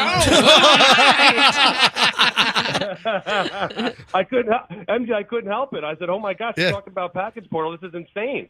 All right, so what is Package Portal? You put it on your porch and the package goes in the portal? So, no, actually. So, listen, homes can be retrofitted, okay, MJ? They can be retrofitted to get this. Basically, think of it as a vestibule right in between your home. And let's say it depends on the home design. But most of your homes, you come into your foyer, you have a office immediately to your left, and it's literally a vestibule with security locks, safety doors, impact-rated doors. It's air-conditioned. You can get your groceries delivered. They're waiting for you at home. They're in air conditioning. And also, in all new home designs, you're going to see it everywhere, MJ. I met with D.R. Horton, the largest builder in the United States. This is coming, brother. So when you started talking about this morning, my phone started blowing up. They're like, you got to listen to MJ. I'm sorry I wasn't listening this morning. I was working out, but I stopped to talk to you, MJ. All right, Reagan, hold on. Reagan, what's the website? Because I'm looking and I see a Package Portal Twitter and I see a stock price of 7 cents. Is that all the same thing? Go on Facebook. So I put it. Listen, this all just came to fruition, gentlemen. Okay, so it's on Facebook only right now. It's Package Portal, and you'll see a logo with green Package Portal, and you'll see an open box. You click on that, and that will explain everything to you. Wow. Let me tell you, Package Portal is a great name. Thank you. I really appreciate Wow. that. And what's your first name again? Reagan. Yeah, Fester took my call screener off my screen. Well, I'm looking at Package Portal. All right, Package Portal, the green logo with the box. You got it. That's it. That is it. MJ, I appreciate that. I've been listening to you since high school, my brother, all the way back to the 90s. You're the man. I appreciate you, brother. Hey, thank you. Thanks for my calling idea. in. And best, what is that, Froggy? That's my idea from last break. What? The locker Froggy, box. Easy, Froggy. Dude, the guy's obviously had this in development for a long time. Is it the size of a fridge? You just had the idea 25 minutes ago. That's great. Hey, Froggy. It's called speed of implementation. It's called speed of implementation. He's right. Have you ever been interested in investing in a scrush brush? Scratch your back and brush your hair. We love talking about inventions in the hub as well. So thank you, guys. I really appreciate it. All right, buddy. Thank you. Right, Package Portal. Safe, secure, smart. That was my idea an hour ago. I need one of these dope Package Portal shirts. Oh, man. All right. Anyway, folks, go look at the Porch Pirate. I've got 5 still shots off the Ring video, and then the Ring video is also posted. Both are on my Instagram, my personal Instagram, Certified MJ Radio. Certified MJ Radio. Also, the Antonio Brown bullhorn incident with us in front of his house, that's on there. So also give me a follow, my Certified MJ Radio, Certified MJ Radio. Andrew, you just give me the thumbs up because we're now up on MJMorningshow.com? All right. Also, the images of the Porch Pirate. We got to identify this individual and bring him to justice. Also, Andrew has put everything on MJMorningshow.com, so you can see it there as well on top of my Instagram. So, MJMorningshow.com. Wow. You know what I do after the show, folks? Hunt down porch pirates? No. Oh. Right after the show, do you have any idea where I'm headed directly after? Let me give you a hint. Crack is whack. You going to do a cop thing? No. I mean, Fester already guessed that You're it's gonna not a whack. colonoscopy. No. No. Different crack. Fester said, "Oh, you going for a cold?" No, Yeah. I'm not. You said you had a Crack is meeting. whack. I didn't say I had a meeting. I He has said I'm going appointments. somewhere after. I have an appointment I'm after sorry. the show. An appointment. I'm sorry. You're going to be an undercover citizen's arrest. Guys, DEA agent. why did we play the Whitney Houston Crack is whack. earlier this week? Because you're going for a ride along on a drug bust. No! I forget. Why? That was Why? my guess. The windshield cracked and shattered on the Howard Franklin Bridge. I'm getting my windshield fixed. I've got an appointment at Mike's. I'm going to Mike's Auto Glass right after the show.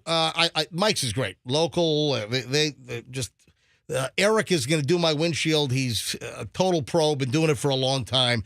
So I'm going to Mike's Auto Glass to get the windshield on the BMW, getting that replaced after this like a bullet hit my windshield on the Howard Franklin Bridge, 275 South last week. And it was nasty. It was a giant divot and then an immediate 8-inch crack. And then you want to see it now. The crack is now spidered across most of the windshield. You better hope you don't get pulled over on the way there. Well, if I get pulled over for a cracked windshield, I think I might be able to talk my way out of it and not say I'm the chief of police in Tampa, but I would say I'm on my way to Mike's Auto Glass right now to get the windshield repaired. Yeah, but and do you listen to the MJ Morning Show? I'm sorry, replaced. All new OEM windshield. I'm not going aftermarket, man. I'll tell you right now. But then after, you're going to say, I was hoping you'd let me go. I was hoping you'd just let us go. I'm the chief. Is your camera on? It is. I'm the police chief in Tampa. I'm hoping that you'll just let us go tonight.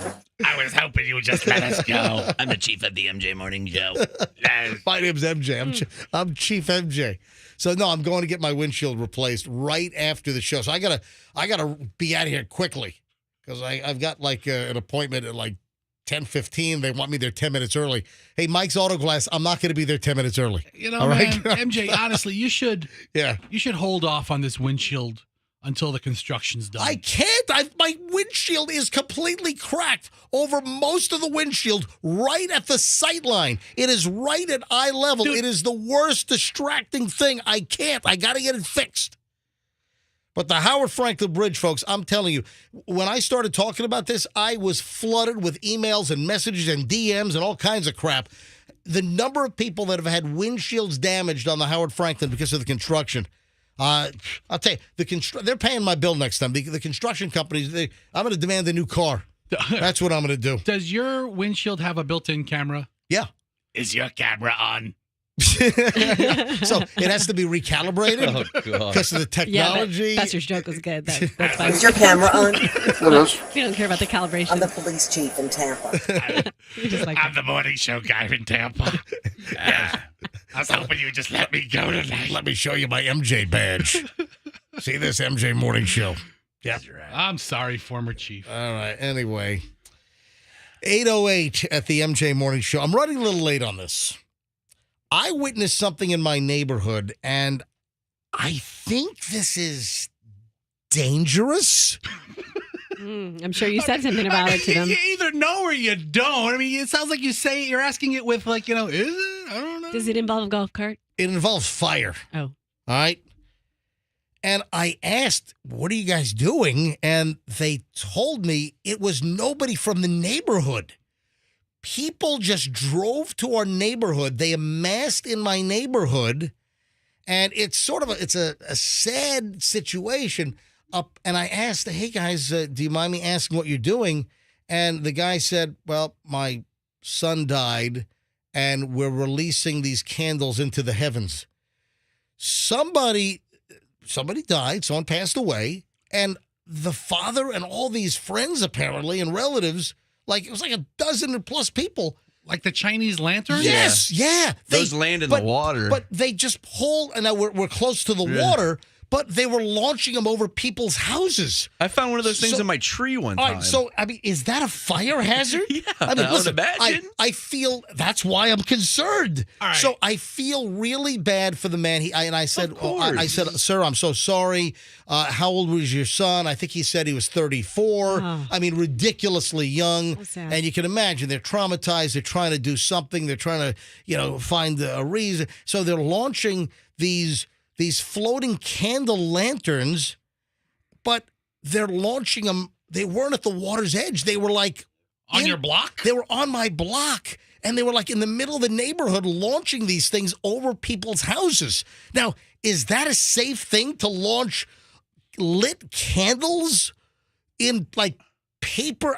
They were all right, so I bought one of these Chinese lanterns before. Right. And it's like a tea light candle, or those little small round candles. It's not like it's a flare.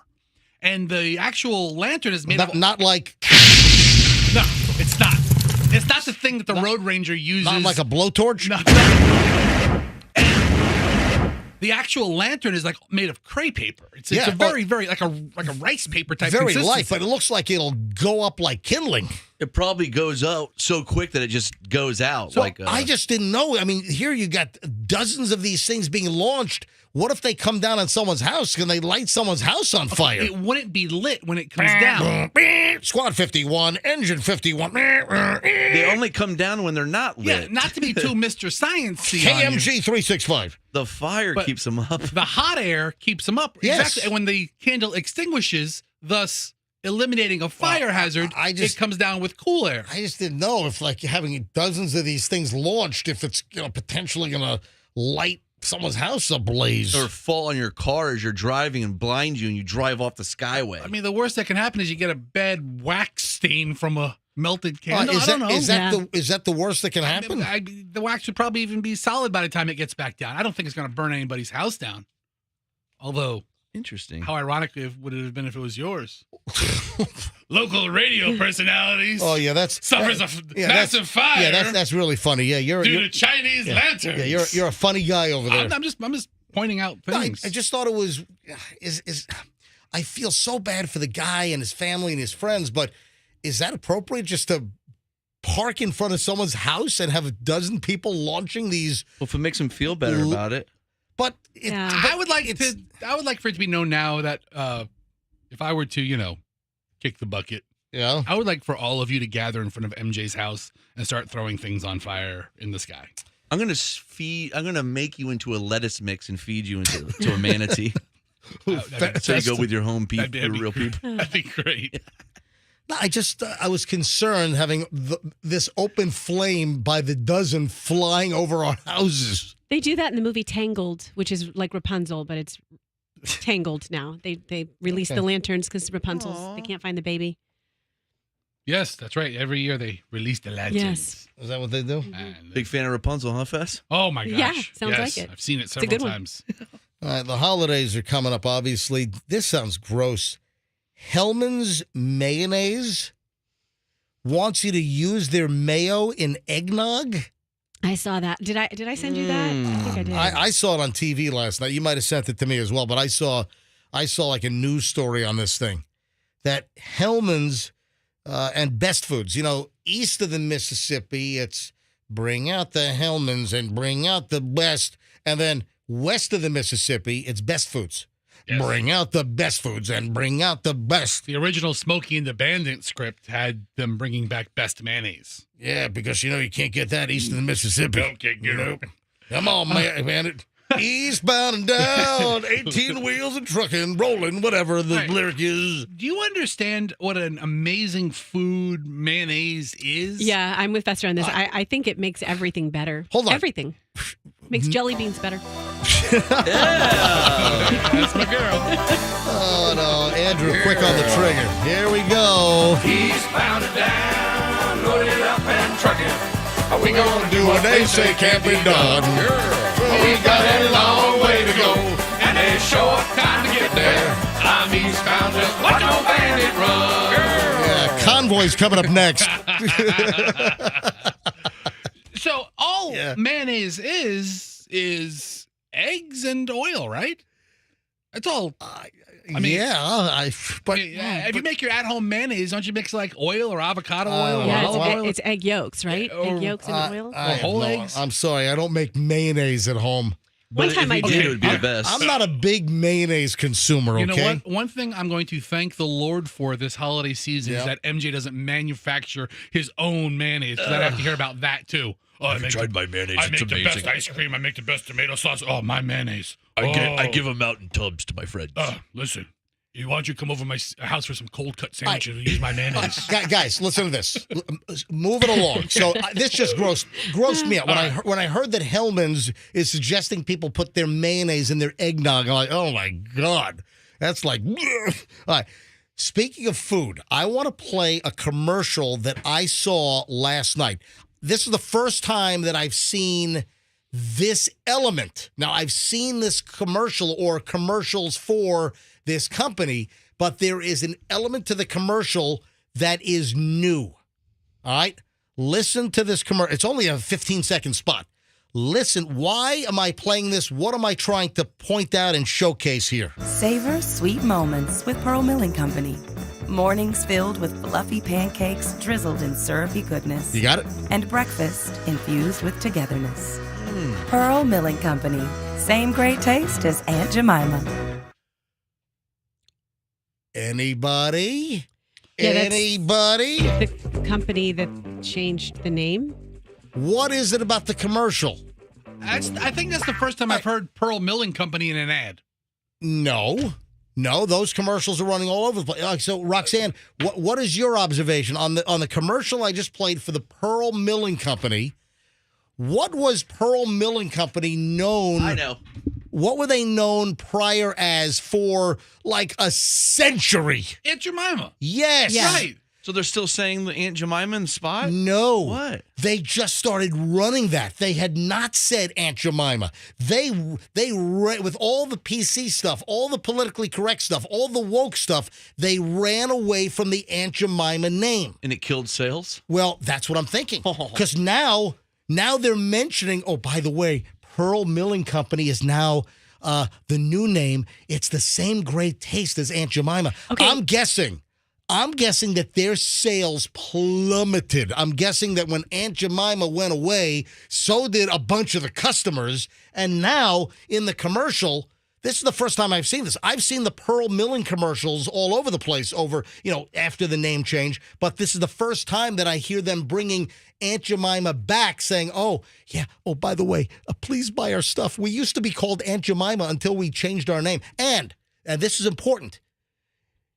Do you know that the relatives, the descendants, this is important. All right, go ahead. What am I going to say? You're going to say the relatives of the woman who played Aunt Jemima, Lily and Richard, they're not happy about this decision to retire the breakfast icon. They were pissed. Right. This goes back, 2 years ago, right? 2.5, 3 years ago. Mm-hmm. The family, the descendants of Aunt Jemima, the woman that was like the model, she back in the 1930s and 40s, I believe, she was the Aunt Jemima face. She was a goodwill ambassador for Quaker Oats, essentially. She went all over the country to like state fairs and events, and she was Aunt Jemima, and she was promoting the product. And when the family found out that they were canceling the Aunt Jemima name because people were offended and this and that, the family, obviously a black family, they were incensed. They were infuriated. They thought that the legacy of their relative was being just tossed aside, hurled in the trash can. The family, they were so aggravated. There were multiple stories. Folks, if you don't believe me, just type in family of Aunt Jemima in a Google search, and all these stories will come up, how pissed off the family was that the Quaker Oats company, is it Quaker Oats? Well, yes, it was Quaker Oats. That canceled Aunt Jemima. And, the thing is she personified syrup, and now Pearl Milling, what's the tie there? I don't. Pearl, what does that mean? I think of oysters. What? I think of oysters. We're Pearl Milling today. Shuck 'em. So the commercial that I just played, this new commercial, this is the first time that they're saying, oh, hey, folks, hello, is this thing on? Folks, just so you know, Pearl Milling, we used to be Aunt Jemima. Please buy our stuff again. Is the bottle different? Everything's identical. The packaging is the same colors. Except it's now Pearl Milling. Pearl Milling. Okay. Yeah. Okay, so let me play it one more time. Hold on to that thought. Savor sweet moments with Pearl Milling Company. Mornings filled with fluffy pancakes drizzled in syrupy goodness. And breakfast infused with togetherness. Pearl Milling Company.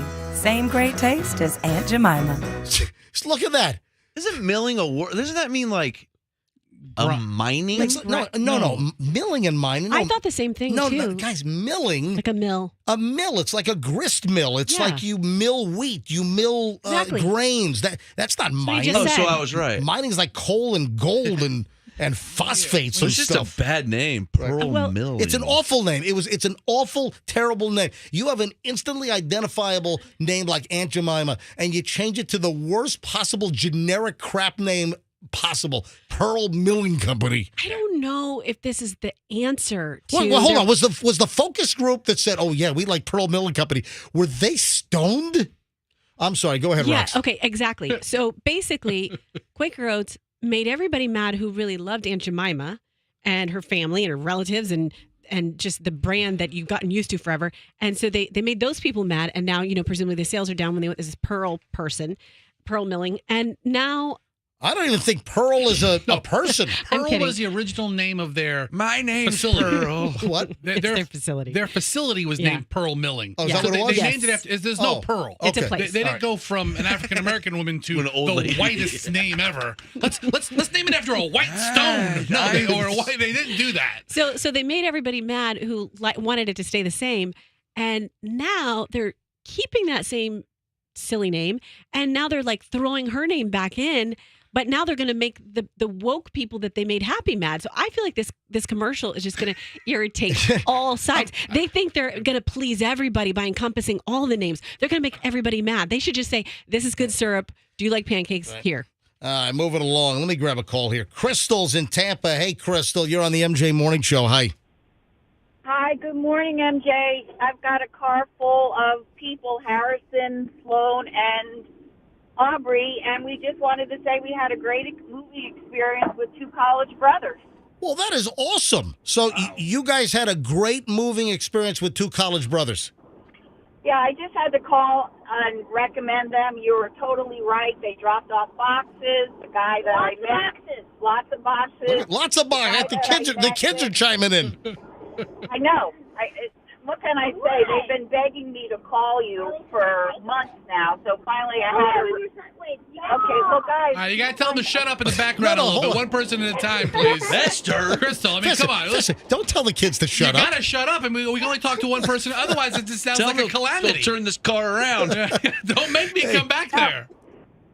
No, we were ever going to call when supposedly someone lost their wallet. I don't know, Fester. I don't know what it is, but we love your show. All right, Crystal, thank you. And listen, it's always great to hear great stories about our clients because it's clients like, Two College Brothers that, pay the bills around here. So we really appreciate it when folks utilize the products and the services of the commercials that run here on Q105 and the MJ Morning Show. Crystal, I really appreciate you calling in.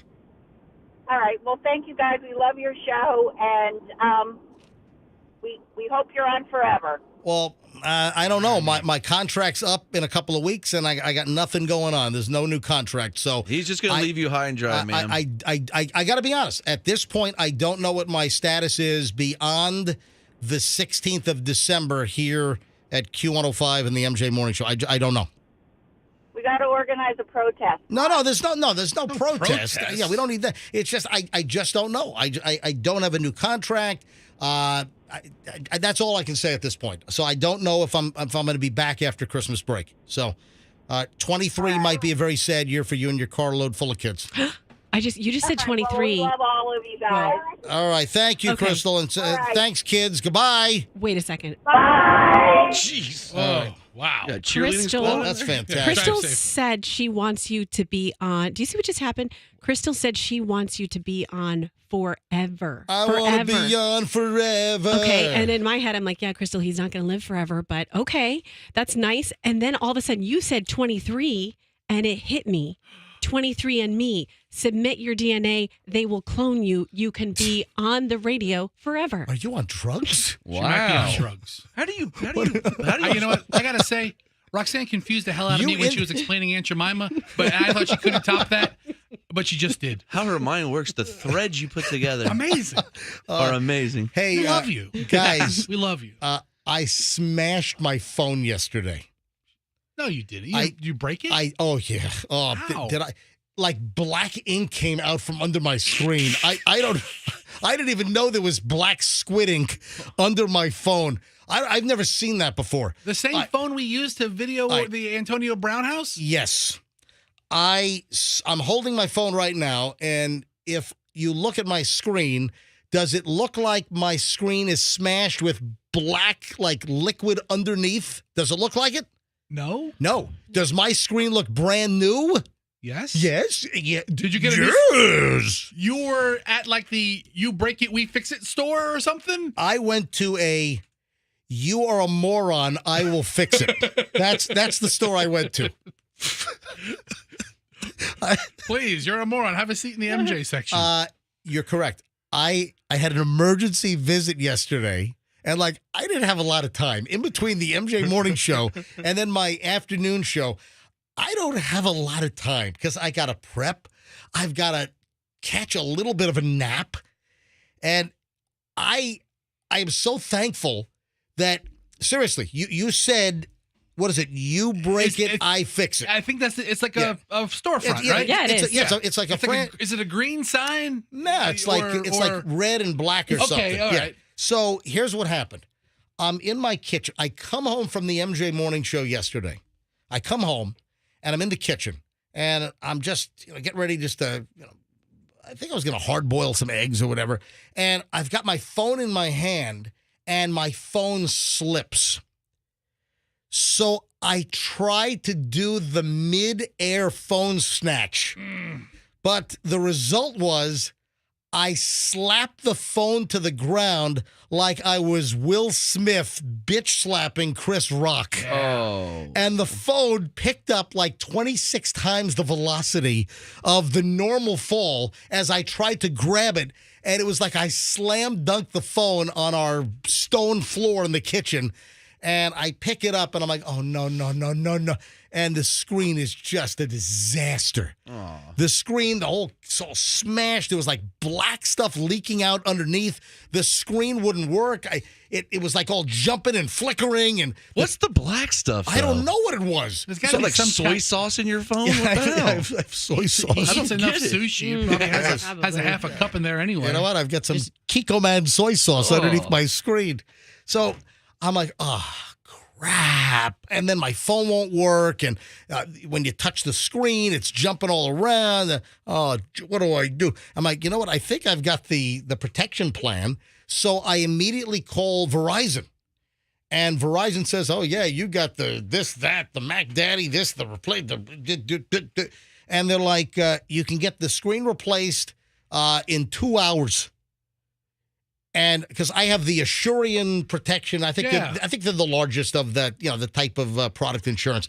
So I had the Assurian through Verizon, and they immediately look up. Oh yeah, we're going to send you to the You Break It, I Fix It store on. Seriously, yeah, I know. Seriously. So I go to the store right here in St. Pete. So I went home to South Tampa. Then I came back across the bridge to the You Break It, I Fix It store on 4th Street. Just, near Sunken Gardens. And the reason why I had to go to that location is because they had the part in stock, because they know they're all computer tied in. They knew that store had the correct glass for my Pixel 6 Pro phone. So I go there, and I'll tell you what, this You Break It, I Fix It. Is it the You Break, I Fix? Yeah, is that what it is? I don't think it's involved. Okay, You Break, I Fix. So Assurian apparently... I call it You're a Moron, I Fix It, because that's... So you know how, if you get into a fender bender, Progressive has their own body shop? Yeah. I think You Break, I Fix is like Assurian's body shop. Well, it's in their logo. You Break, I Fix, I think, was an independent, just a smart idea, fixing cell phone screens, iPad screens. Yeah. It was just a smart concept. And I think that they were bought out by the parent company of Assurian as, it's their own place doing the repairs now. That's brilliant. So here's the deal. So I call Verizon. They say, okay, let's do your Assurian claim right now. They transfer me somewhere. Oh, yes, sir. What's your zip code? Okay, you're going to go to the You Break, I Fix store on 1720, 4th Street, whatever the address was. Yeah. And so I go there. I walk in, I said... oh, my God, the address was 1720. Are you serious? 1724th Street, North St. Petersburg, Florida. I go in there yesterday, and I don't have a lot of time because I got to be on the air at 3:05 with my afternoon show, and I got a busted phone, and I get there at 12:40. And they're like, yeah, typically we like to tell people, 2 to 3 hours on the repair. And I'm like, well, if it's 3 hours, I'm going to be there's going to be dead air on my afternoon show. Because you know who I am. I mean, right. All right, so listen, let me tell you something. I was hoping you'd just let me go. So this place, talk about under-promising and over-delivering. Right. I was out of there in like 40 minutes. I got home in plenty of time to do some prep. Well, I did prep. I brought my iPad while I was there, and I was doing some show prep. I got home in time to take a nap before my afternoon broadcast. So, I mean, it was fantastic. Good to hear. It was, I mean, you talk about like something all coming together and being satisfied with like service. And I see there's like an email. How did we do? They want me to like rate them. Yeah, you'll rate them all right. I tell you, I thought it was fast. And thanks to Andrew, I asked the guy his name who fixed my phone. And man, that guy was fast. He was efficient. So, no, not you, Andrew. And by the way, my middle name is Andrew as well. Andrew's fashion efficient as well. Yeah. So it was just a great experience. And guess what? You know what it cost me?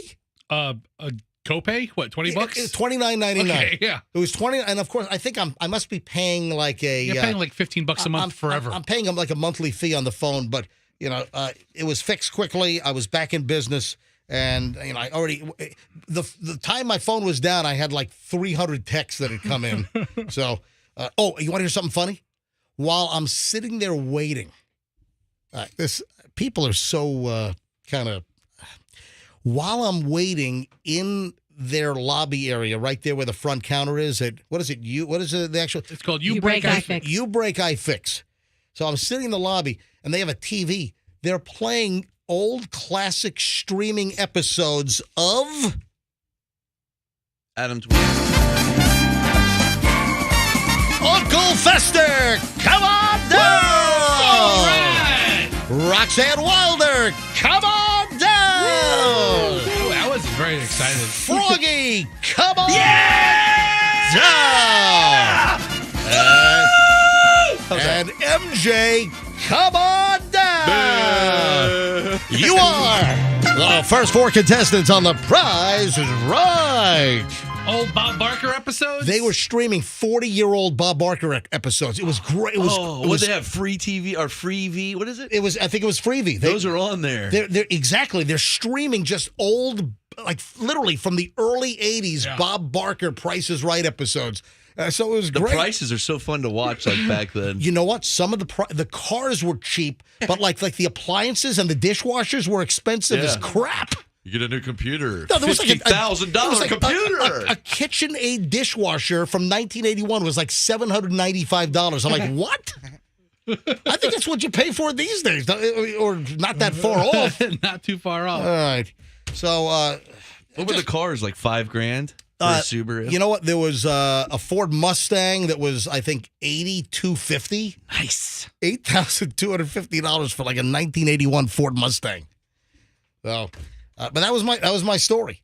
And the moral of the story is, if you've got a decent case on your phone, just let it fall and don't try to do the midair snatch and end up smashing your phone and propelling it at warp speed toward the stone floor in your kitchen. All right, that's the moral of the story here. Sounds like my Italian grandfather named that place. Hey, What? you a break, how you fix? So, just a very good experience. Am I grabbing more calls here? We had like a kind of a call potpourri going on. We are. All right, let me grab Lynn in Tampa. Hey, Lynn, you're on the MJ Morning Show. Hi. Hey, MJ, how are you? I'm actually calling on behalf of my husband and wondered if at some point you guys might do him a favor. He followed you while you were in California. And as I'm thinking about it... Hold on. California? I was in California. You mean New York? You were in New York? All right, hold on. Ma'am, what years? Hold on. Wait a second.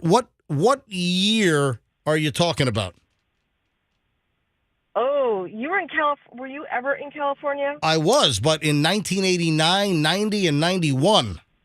That's right. Yeah, because I was thinking you both are probably kind of old.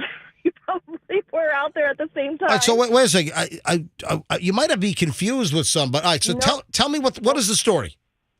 So he joined the Marines, and he was out in California. Okay. And he was in California the exact same years you were in. Did he date a woman who dumped him for Billy Idol too? I don't remember. This is my husband's story. He's not here because he gets really shy, so I'm kind of sneaking the call in. All right, so what does he need? He was telling me all these things about you while you were in California because you were part of his morning drive at his work as well. Yes, in California. And here we are in Tampa. And he's like, wait, I think I recognize him. And I said, yeah, I think he's out of some other state or something. No, he's in Tampa. I was like, really? That's so weird. I was part of the morning show. Well, thanks for listening to the Rick D Show. I appreciate it.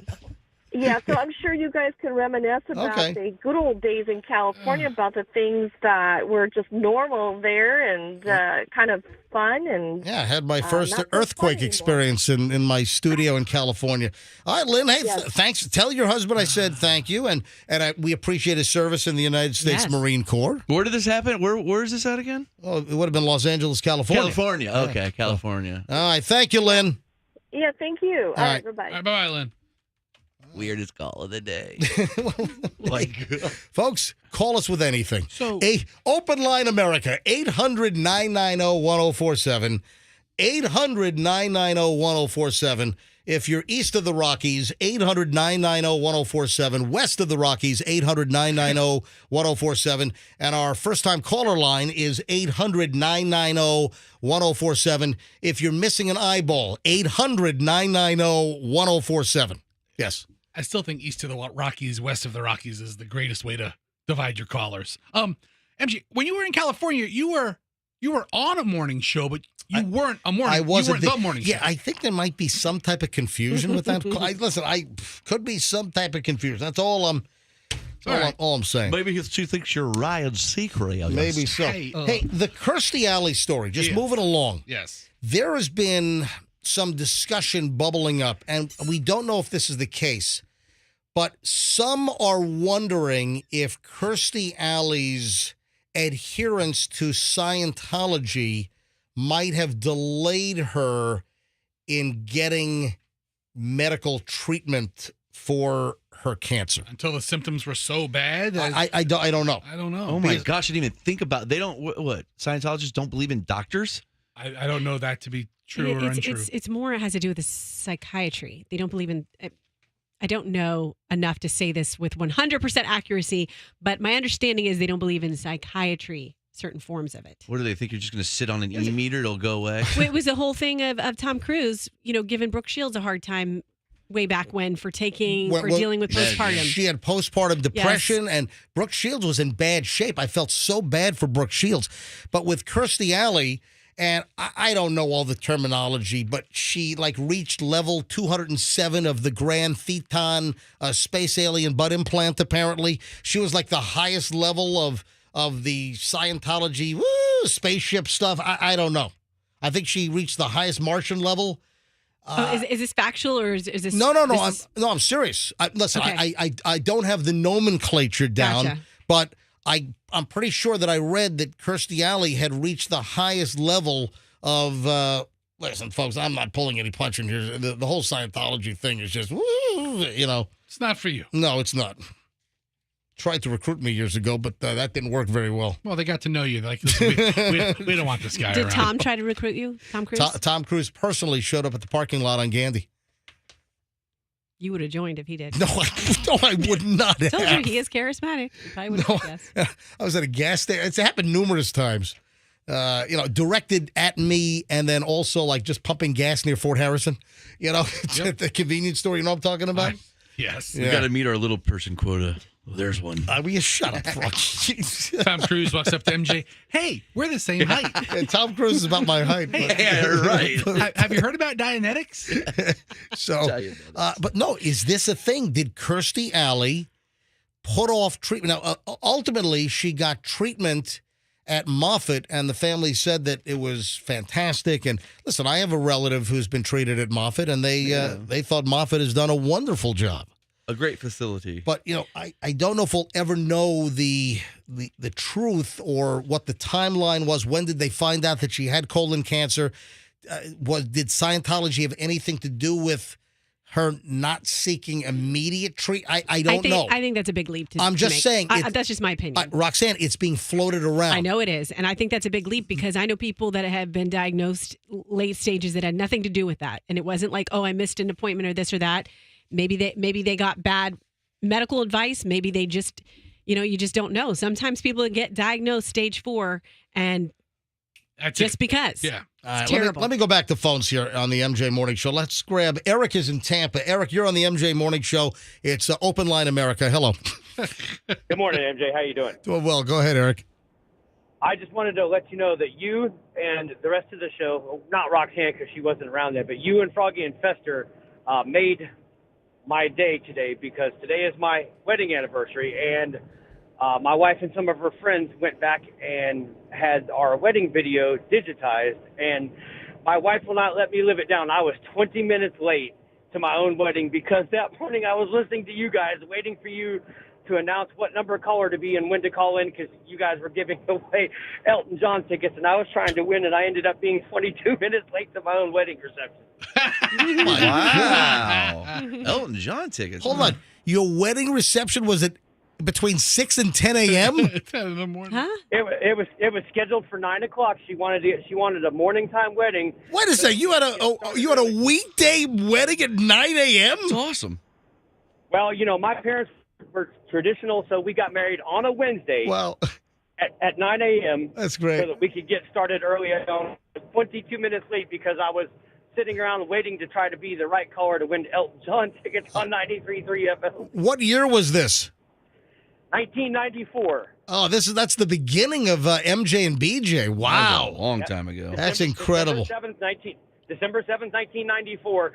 And did you guys deliberately pick the day that will live in infamy? Yeah. Actually, that was my mother-in-law's idea. Hold on. Oh. Hold on. And listen, you know the significance of December 7th, right? Yes, well, and it's because I had just joined the Army, and I was on 30-day leave, so we were trying to get married and have a honeymoon before I had to go overseas. Hey, Eric, great story. Thank you, buddy. Hey, Froggy, what is the significance of today, December 7th?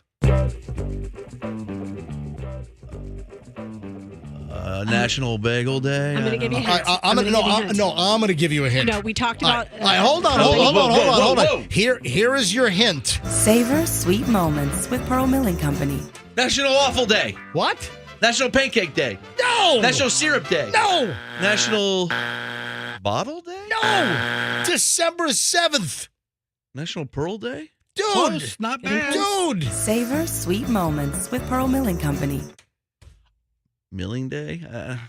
Dude, December 7th, 1941? Oh, yeah. What? I don't know. Really? Because I don't like your history questions. My stomach, I have a tummy ache today. You're bothering me. Dude, it's probably right there. He's laying out the clues. I mean, think of things in history that might have happened 80 years ago that involves the word pearl. Pearl Harbor. Yes, today's the anniversary. Oh, yeah, I knew that. You did not? I mean, your hint was so dumb. I mean, you did throw him off by playing a pancake commercial. All right, hang on. Yeah, right. With the word pearl in it. Hang on, Bernie's in St. Pete. Bernie, you're on the MJ Morning Show. Hi, Bernie. Welcome. Hey, I'm coming over this weekend, Bernie. How are ya? Weekend at Bernie's, baby. Hey, Bernie. Hey, thanks. I appreciate that. So I have a story. When I was pregnant with my daughter, Macy, I was being wheeled into the emergency room. She was a planned C-section. She's my last child. She was 11 pounds, 6 ounces. Wow. Oh, my gosh. That's a big one. Yeah, she was a big one. That's why we ended up having to do what we had to do. But anyways, we're going into the emergency room, and my doctor said, pick whatever you want on the radio, but do not pick country music. What do you want? And I picked you guys, and I was having my C-section, listening to you guys on the radio when Macy was born.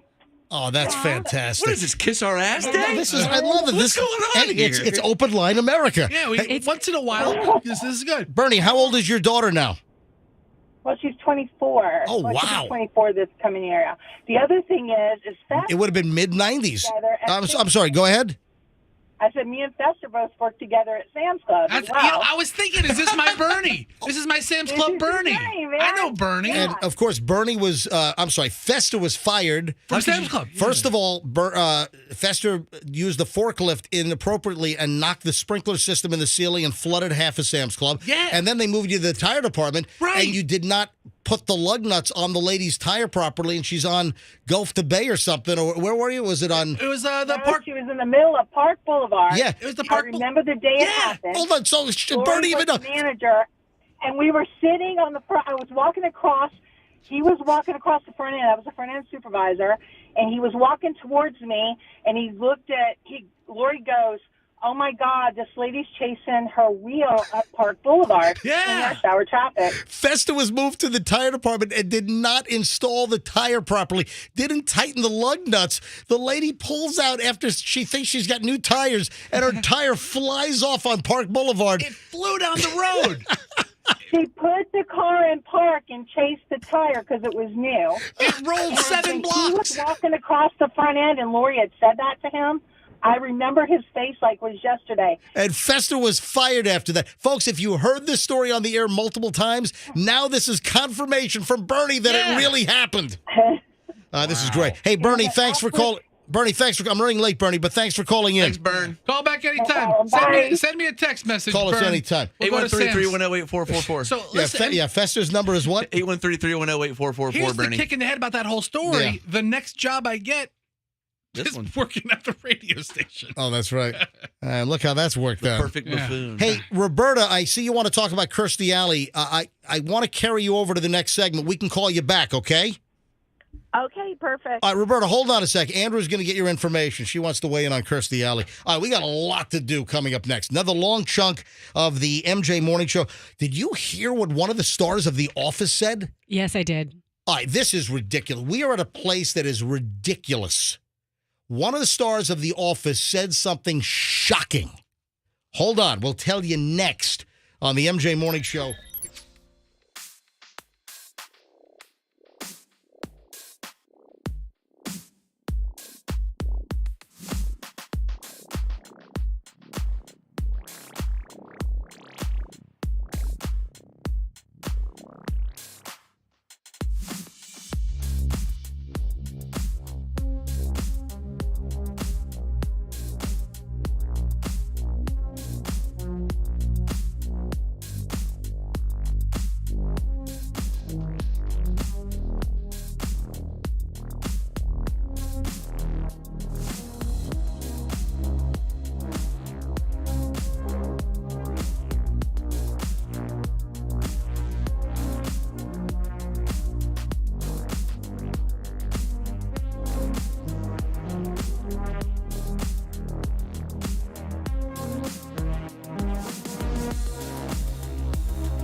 pieces here and there, like, flipping through the channels or whatever. You should stick on it with all the crap you watch. Yeah. All right. Hey, we got a lot to do here. The Office story is crazy. If you like The Office, the old NBC TV show, I saw something. I wanted to pull my eyeballs out. I mean, this is where we are these days, and it's ridiculous. Hold on. I'll get to that in a second. First of all, let me go back to Roberta. Roberta wanted to say something about Kirstie Alley and the sad story of her passing right here locally. Hey, Roberta, you're on the MJ Morning Show. Hi. Hey, MJ. I just wanted to say Roxanne was right that they don't believe in psychiatry. Medical advice they will do. But with this type of cancer that she had, to make a long story short, I went in for the doctor for something else, and she insisted I go for a colonoscopy, even though I did an at-home test. Right. And after they did it, she came to me after the surgery and said, you know, did you have any symptoms? Your polyp was so close to being cancerous. Wow. Great. So, and I had no symptoms. And if she did not insist I go and do this, I probably would have been in the same boat. So it's really important because that stuff will sneak up on you before you know it. Let's kick up the hypochondria now. No, it's being alert. It's being aware, Froggy. Yeah, but if you don't know, well, you're just dying from the inside. You don't know. Great. Yeah. Now I'm all worried about that. Thanks a lot, man. No, listen, I'll take a look. You need to be aware, especially as you get older. You know, Fester is a moron. Fester has not been to a doctor in like a decade. A decade and a half. Well, you did get treated for your myasthenia gravis that you had. I went to the hospital, but then I went to some kind of doctor. But it when was like a health when was doctor. the last time? Oh, a health doctor. When was the last time you had a physical? Where they do blood work and they run all the panels, they run all the script. When's the last time you had a colonoscopy? I mean, you're a walking polyp. I cupped and coughed myself last Monday, and it felt fine. So anyway, Festa wants to make. Thank you, Roberta. Festa wants to make a joke out of things. Get Roberta laughing. That's what we're here Make for. sure you do it under warm water. Hey, Roberta, thanks for thanks for the call and thanks for the awareness. We appreciate it. I did it to soft music. You're Roberta. welcome. Thanks, Roberta. Thanks. I'm glad your See? butt is okay. Making Roberta laugh. No, her. So listen, I want to tell you guys a serious story, but this is really, really important. And this is why I felt comfortable a few moments ago saying Kirstie Alley probably had nothing to do with or without Scientology. This stuff happens. And I'll tell you the example in my own family. My sister, when she was 39 years old, very young, was diagnosed with stage 3 colon cancer. How old was your sister? 39. Oh, wow. So this is what happened. She was pregnant with her second child. And after she had that, pregnancy is not fun. You have a lot of aches and pains and weird feelings in your stomach and your Some abdomen. people love being pregnant. I liked it. Look I at liked that. it. Look at But the what I'm Duggars. saying, Yeah. yeah. They love it. Like 28 kids or something. So when after she delivered her baby, healthy baby, everything was fine. And she complained about these things going on in her abdomen. And she had some other symptoms that are also similar to what happens after pregnancy with your bathroom habits. All right, so what happened? And so with all that, she would tell her doctors about it, tell her OB. They said, basically, tough it up. You just had a baby. This is all post-pregnancy stuff. Post-pregnancy All right, so stuff. what happened? So the baby was delivered in August. And finally, she got to the point in December and she was like, listen, if you're not going to send me to get a colonoscopy, something isn't right. If you're not going to send me to get a colonoscopy, can you just give me a name of someone? I'm just going to do this on my own if you're not going to refer me. So she went ahead and went to got her colonoscopy and they said, immediately, you have stage 3 cancer. Whoa! And yeah, that's a whoa. So the doctors didn't want to send her. She's the one that insisted and discovered her own stage 3 colon cancer. Yeah. So the woman who just called had the opposite scenario. She didn't have any symptoms. Yeah. But there are certain situations where people have symptoms. Wow. You have to be an advocate for your own health and your body and communicate. And if you don't get the answer you want, find someone who will give it to you. If something doesn't feel right, and if it continues to not feel right, then do something about it. I think. Fetcher always told me, just don't worry about it and don't think about it, ignore it. Block it out. All right. Hey, before I get to the office story, and this is crazy, and this really pissed me off. This angered me. There was one thing that I mentioned earlier, and I kind of dropped the ball. I was getting ready to talk about the guy inside the cell phone repair place, inside You Break, I Fix. Mm-hmm. Okay. You never even told that part of it. I was about to tell the story about the Pepsi guy. Okay. So, folks, if you missed it, well, you got to go back. If you ever miss our show, if you're just listening now and you haven't heard hour 1, 2, and 3, go back and listen. Our podcasts. I mean, the people that listen to some of the crappy podcasts that are out there is so much garbage on Spotify, on iHeart, and on these podcasts. There's anybody that has a voice and they're breathing these days has a podcast, and the bulk of them are just awful. Oh, the breathing podcast is really, it's like, no. Now, I kind of like that. It's relaxing. It's like a pulse cast. If you have a pulse, you can have a podcast these days. Then after like 5 minutes, like, this is brought to you by Audible. Our show is podcast. Every day you can listen to the entire show. We're on all the major platforms. Just search MJ Morning Show on Q105. Go to MJMorningShow.com. Get it on the My Q105 app. It's very easy. And, pound for pound, find something more entertaining. I dare you. I challenge you. All right, so I told the story earlier that I smashed my cell phone screen yesterday. I ended up with my insurance through Assurium and Verizon. I ended up at the You Break I Fix place. My experience was fantastic. It was an absolutely fantastic experience at the 4th Street St. Pete location for this You Break I Fix. Fix my phone, lickety-split, new screen, kabam. While I'm sitting down waiting, this guy comes in and he's got this whole reflective, like bright yellow outfit. He's got the back brace thing going on. Okay. And he's got the Pepsi logos all over. So he's like a Pepsi truck driver. All right. He's doing big Pepsi deliveries. He has a route he delivers to stores. He's got a problem with his phone. Okay. Guy has an iPhone 13 or something. He got a problem with the phone, so he's bringing it into the iFix place, the You Break iFix. And he's leaving the phone to be repaired. It might have been a swollen battery problem, whatever the story was. So the guy behind the counter is like, okay, I'm going to need your passcode, please, because they got to be able to get into the phone. That makes sense. And the guy's like, the Pepsi dude, you need my passcode? What do you need that for? Well, he's like, well, sir, we got to be able to get in, do the diagnostics. And he's like, well, really, my passcode? I'm like, ooh, somebody's hiding. Put my wiener shot, sir. Hang on a minute. And then he's looking around, seeing who's around, and he sees me sitting there. And then he gives over his passcode, but he's like, what the hell am I going to do with this guy's passcode? That's the thing. Like, I'm going to have access to his phone. He didn't want me to hear the passcode. What am I going to do with this Pepsi truck driver's passcode to his iPhone 13 Pro or whatever the hell it was? People are super protective of their, security information. I'm never going to see you again ever. Ever. It's ever. So he's like, my passcode is... It's a creep guy. I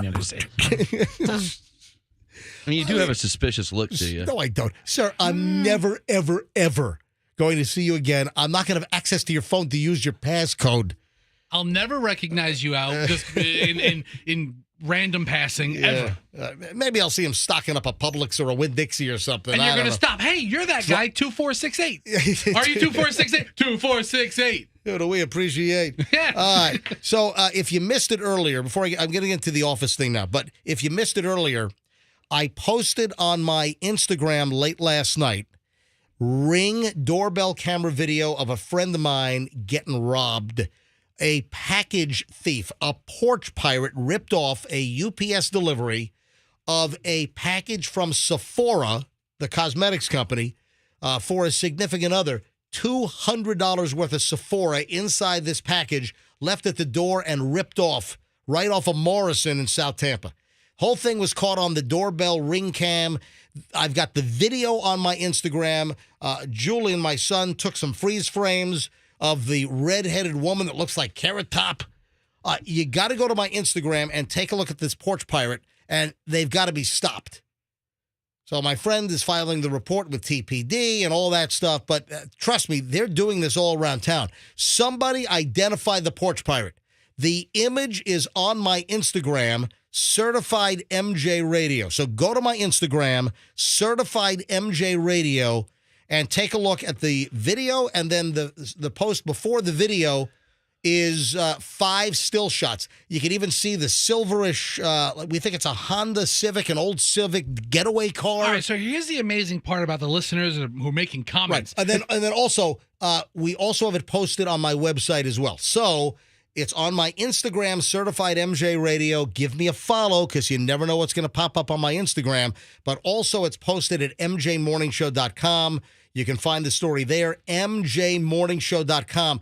Look at the woman that stole the package. Somebody ID this woman. Let's bring them to justice. So somebody writes, it's a Honda Civic 2-door. And then another person comments. Okay, can I do that again? Go ahead. Let's bring them to justice. There you go. Oh, Okay. that sound effect. Thank you. made it Yeah, pop. I know. So somebody comments Honda Civic 2-door, and then another listener or commenter writes, more than likely a 2007 because of the OEM cast wheels. Wow, that's from Hidezumi. No, it's Hidezumi Kondo. Who left that? Thank you. That's very specific. I love it. So, but now we're getting down to an exact year. Somebody Yeah. recognized the rims. Yeah. All right. Wow. Folks, go look at this redheaded woman, this POS, this package thief. Go take a look on my Instagram, Certified MJ Radio, and on our website, mjmorningshow.com. I will say this. Of all the people to steal $200 worth of cosmetics, this troll could really use it. Take a look. Yeah, take a look at this troll. What was the CSI song that they would play after the line, like cheesy line? Won't get fooled again. We do like a cheesy makeup line. Hey, yeah, looks like they where got the makeup. David Caruso would deliver, like a cheesy, go ahead line to then launch the intro of the show. So great. Yeah, like I don't know what like they'd be on a beach or something in Miami or something. They're on a beach and a body washes up. There's a foot over here, a leg over here, and he'll say something like, "Rest in pieces." Something like, Rest in pieces. Sarge, That's perfect. Sarge, we're on the scene of, Like, hold of on. decapitation. Andrew, can you cue up? Rest in pieces. You got to get that queued up. Yes. Yeah. So the Who won't get fooled again. I need you to cue it up right to the, right where it goes into that, like like they used on the CSI thing. What incarnation of CSI was That was that? CSI Miami. first Was it? one. No. Vegas was the first one. This is CSI Miami. CSI Miami, exactly. Yeah. Andrew, let me know when you have it. Let me tell this office story because this just ticked me off. Mindy Kaling, one of the stars of The Office. Do you see what she said in an interview? She said that The Office is now so inappropriate that the characters would mostly be canceled and that they don't even know if they could do the show today.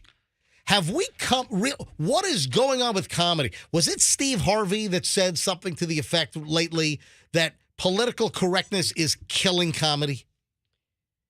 Yeah, it is. It is. You know who we need to talk to about this story? Who's that? Brian Baumgartner.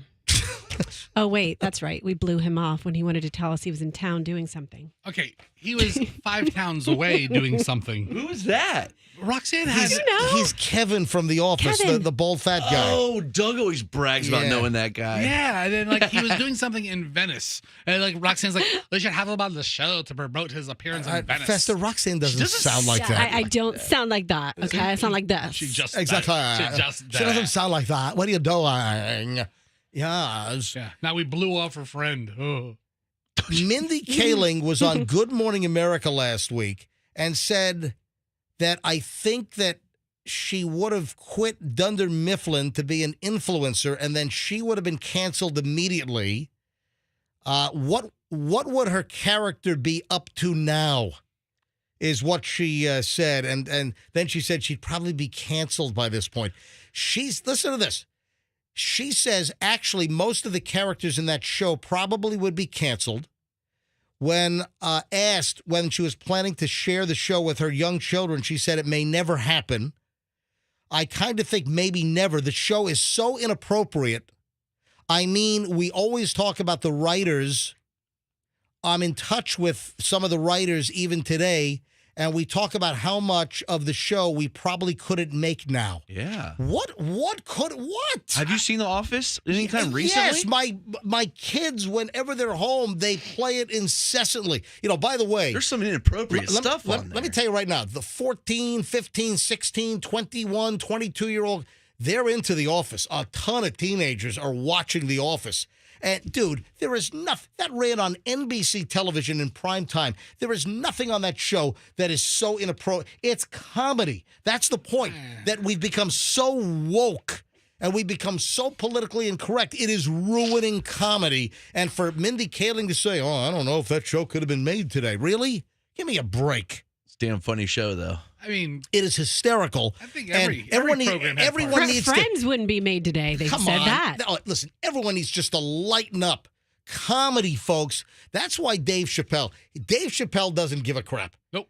And you know what? He's got it mostly right, Dave Chappelle. Have you ever seen anybody more comfortable on stage than Dave Chappelle? That's pretty amazing. He is. He really is. He's amazing. I mean, he's got it right. He's uncancelable. Uncancelable. Yeah, you're pretty damn close over there. But it really irked me. Sounds like my gym membership. What, uncancelable? Dude, they've been hounding me for years. It's the only thing on my credit report. Gym membership. They still bill you every month? I changed my credit card. Now they.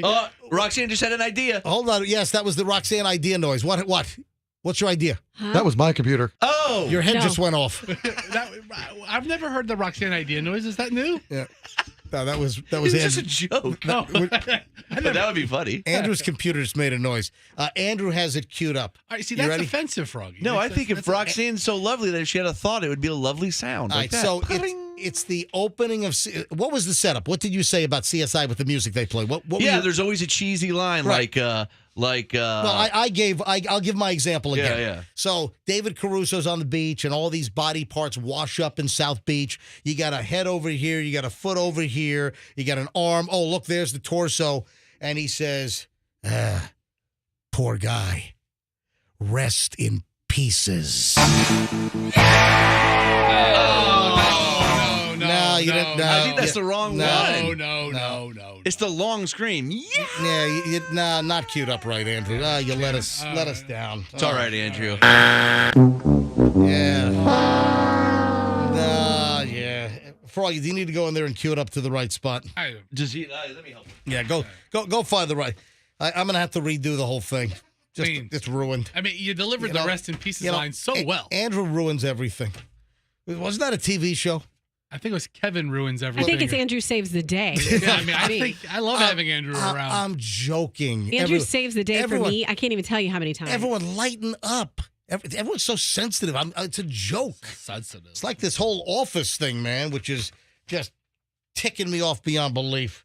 Yeah, and she was one of the original writers of The Office. She was. She's not saying it in an insulting way. It's just that, hey, listen, the things we did back then, we probably couldn't get away with now. It's an insult because she says she wouldn't let her own children watch her work. All right. Okay. The deal is that she is also now hyper affected by the Hollywood woke, politically correct crap, and now she feels like she's forced to say that so she doesn't get ostracized in Hollywood. So there are jokes that I probably made in 2005 that I wouldn't make today. There are probably jokes you made at 8:30 this morning that you shouldn't make today. All right, is it queued up now? Is it ready to go? That's probably true.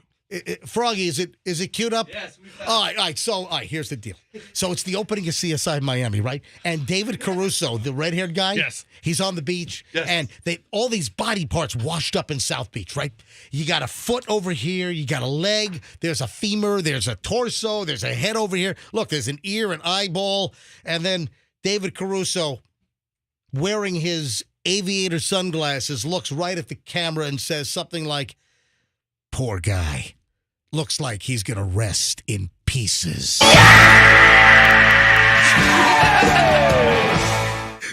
There you go. Blow my eardrums out. That's really loud. Andrew wanted to be sure you heard it. My God, I think that was intentional. Wow. He made our ears bleed. All right. Wow. Thank you, Froggy, Well for queuing worth that it. up. Well Andrew, worth it. Andrew, have you never seen CSI? I mean, I know the song, though, and I couldn't find it in there. Yeah, I couldn't find it in the song either. I had to literally go to YouTube. What, I just imagine that? I had to go to YouTube and type in legendary Who Won't Get Fooled Again Scream, and it was right there. There you go. Guys, I have some breaking news. Oh, really? Does that warrant the Lester Dolt thing, or It does. Fester Dolt? It's time for Fester Dolt. Hang on a minute. 4, 3, 2, 1. This is an NBC News special report. Now, here's Fester Dolt. Yes. Fester, stop eating. We're on the air, sir. We're on the air. Broadcasting live from the Fester newsroom, we throw it to our correspondent, Roxanne Wilder. Back to you, Roxanne. Go ahead. Yeah. I was just trying to do some Christmas shopping for my daughter and buy her some Gabby dollhouse accessories, and apparently Amazon is down. Amazon is down. Amazon is down? Yeah, that's so breaking news. Your life has come to a screeching halt? Mine and other people who are trying to get ready for something this month. I'm going to my Amazon app right now. Let me type in Koshi Hikari Japanese rice, Koshi Hikari short grain rice, and here we go. Hokkaido. Oh, Amazon's down? Hang on a sec. Breaking news. It's back up. Hang on a minute. Is it up? 3, 2, 1. Did you? This is an NBC News special report. Now, from New York, Fester Dolt. Moments ago, our correspondent Roxanne Wilder had a breaking news report that the largest website in the world, Amazon.com, is down. We may have a correction to make at this time. Throwing it back to Roxanne. Try to buy something.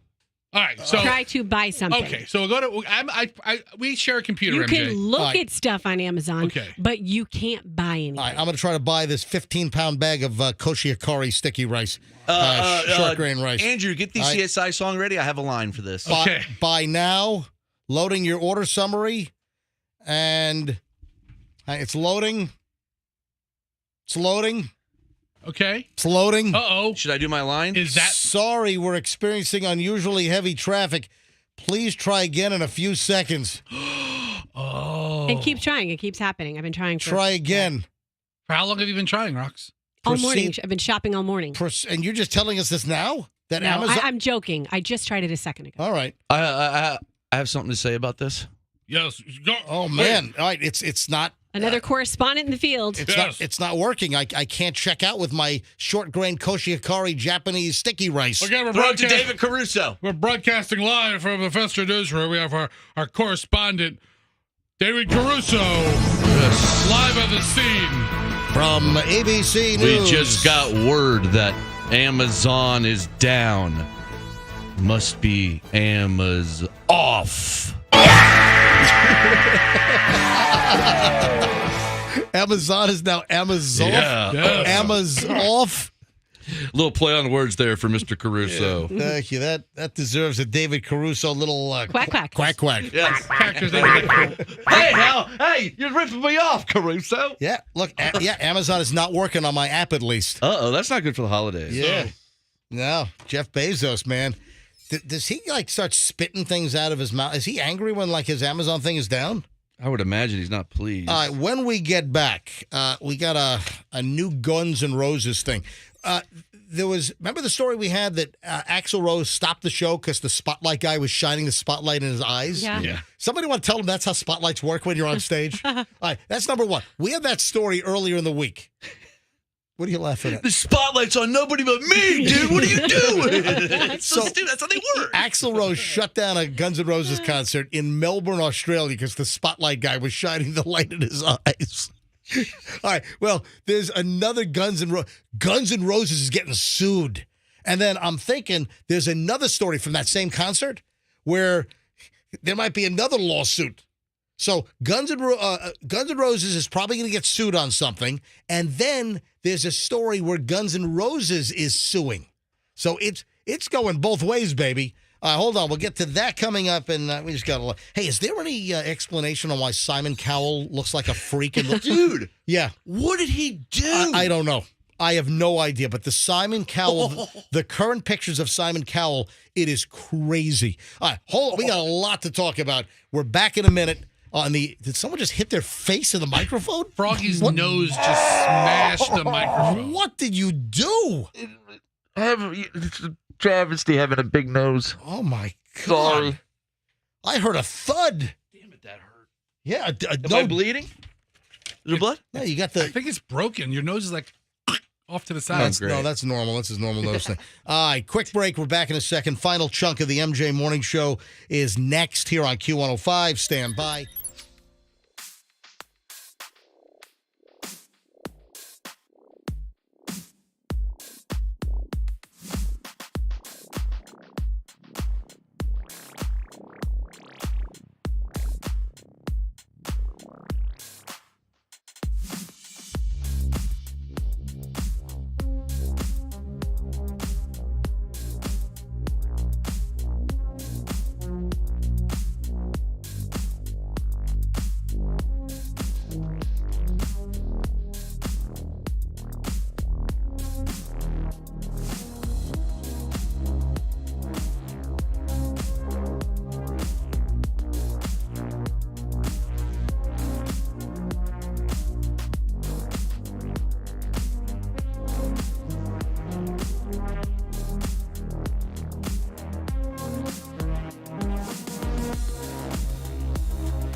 It is the MJ Morning Show. This is Q105. I'd like to send out an extra special message this morning to Ted, our program director. Ted, thank you for scheduling a 5+ minute song.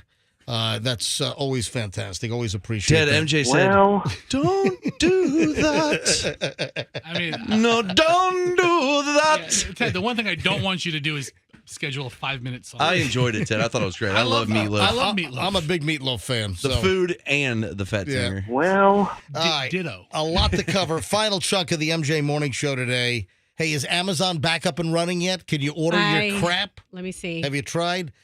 Breaking news, Roxanne informed us that Amazon is busted and you can't check out. You can shop. You can pick things out. You can even put things in your cart. But no, I'm still waiting. It's All right, I got Guns N' Roses story here, and this is kind of a follow-up because we did the Guns N' Roses story early in the week where Axl Rose stopped in the middle of a song and was yelling at the spotlight operator, "You're shining in my eyes." So do we still have that audio? Do you have the? Bring that up, Andrew, would you please, if you have the audio handy. But I don't know what it is. You don't hear from Guns N' Roses for like years at a time, and then suddenly they're everywhere. Then suddenly I got all kinds of crap. So Guns N' Roses, they might get sued here. Axl Rose threw his microphone into the crowd and beamed the lady in the face. Oh. So Axl Rose has thrown his microphone. Yeah, that's what he does, I right? guess for the last 30 years. I thought he ended every show by doing that. And he smashed a fan in the face, and she's got like a broken nose. Her eyes are all. You know what happens when you get smashed in the face? When you get smashed directly, it must have hit her right in the nose. When you get hit in the nose so hard that you then get black eyes. You get black eyes. I mean, she had black eyes, and she got drilled. Yeah, it wasn't the Melbourne, Australia show. This was the Adelaide, Australia show. And this lady was hit in the face, 2 black eyes, bruised nose. Happened last Friday night. We don't want anyone to get hurt. Jeez. Having tossed the microphone at the end of our show for 30 years, we always felt it was a known part of the very end of our performance that fans wanted and were aware, and to have the opportunity to catch the mic. Okay. Regardless, in the interest of public safety, from now on, we'll refrain from tossing the mic or anything to the fans during our performances. They ruined it for everyone. So after the lady couldn't catch the mic and she got clobbered right in the face. So now this tradition, is ending. You're telling me Axl Rose for 30 years has thrown like a couple $100 mic out into the audience? A couple of $100 mic. I'm sure it's couple more like $1,000? might be a couple of $1,000 wireless mic. There's no way security must go get it, right? Does he use a wireless mic? Or I'm sure he uses a wireless mic. Axel, listen, we spent like $50,000 on microphones for the first leg of the I'm tour. gonna throw him. Is that how he sounds? All right, so they could be sued. All right, so Guns N' Roses might be sued, but now Guns N' Roses is suing a store. What the hell? What kind of store do you think Guns N' Roses could be suing? A tattoo shop? A top hat store. Guys, think about it. It's right in front of your face. Artillery store? Either guns and ammo? Either a gun store or a florist. Right. What could the name of the store be? Guns N' Roses. Exactly. It's a store that sells guns and flowers. It's a store. That's a really, really, really odd combination. Thank you, Festive. Thanks for pointing that out. They just did it for the name. You're welcome. So it's a store in Texas. Texas Guns N' Roses is the name of a store in Houston, and apparently the website offers weapons for sale as well as several floral arrangements. So now Guns N' Roses is suing them. I'm gonna open a like a creamery, like Bon store, and call it Bon Jovi. Can I get a quack quack for that one? Like, there you go. Because of Bon. You see, because of the bonbons is the treat. Yeah. And then the Bon Jovi is the artist. The lawsuit is directed at Jersey Village Florist, which also runs the online gun store. The band's lawsuit argues that the business selected and adopted the defendant's marks for the purpose of confusing customers into believing that it was connected or associated with or licensed by GNR. Well, they think they're going to see a Slash in there selling roses? Talk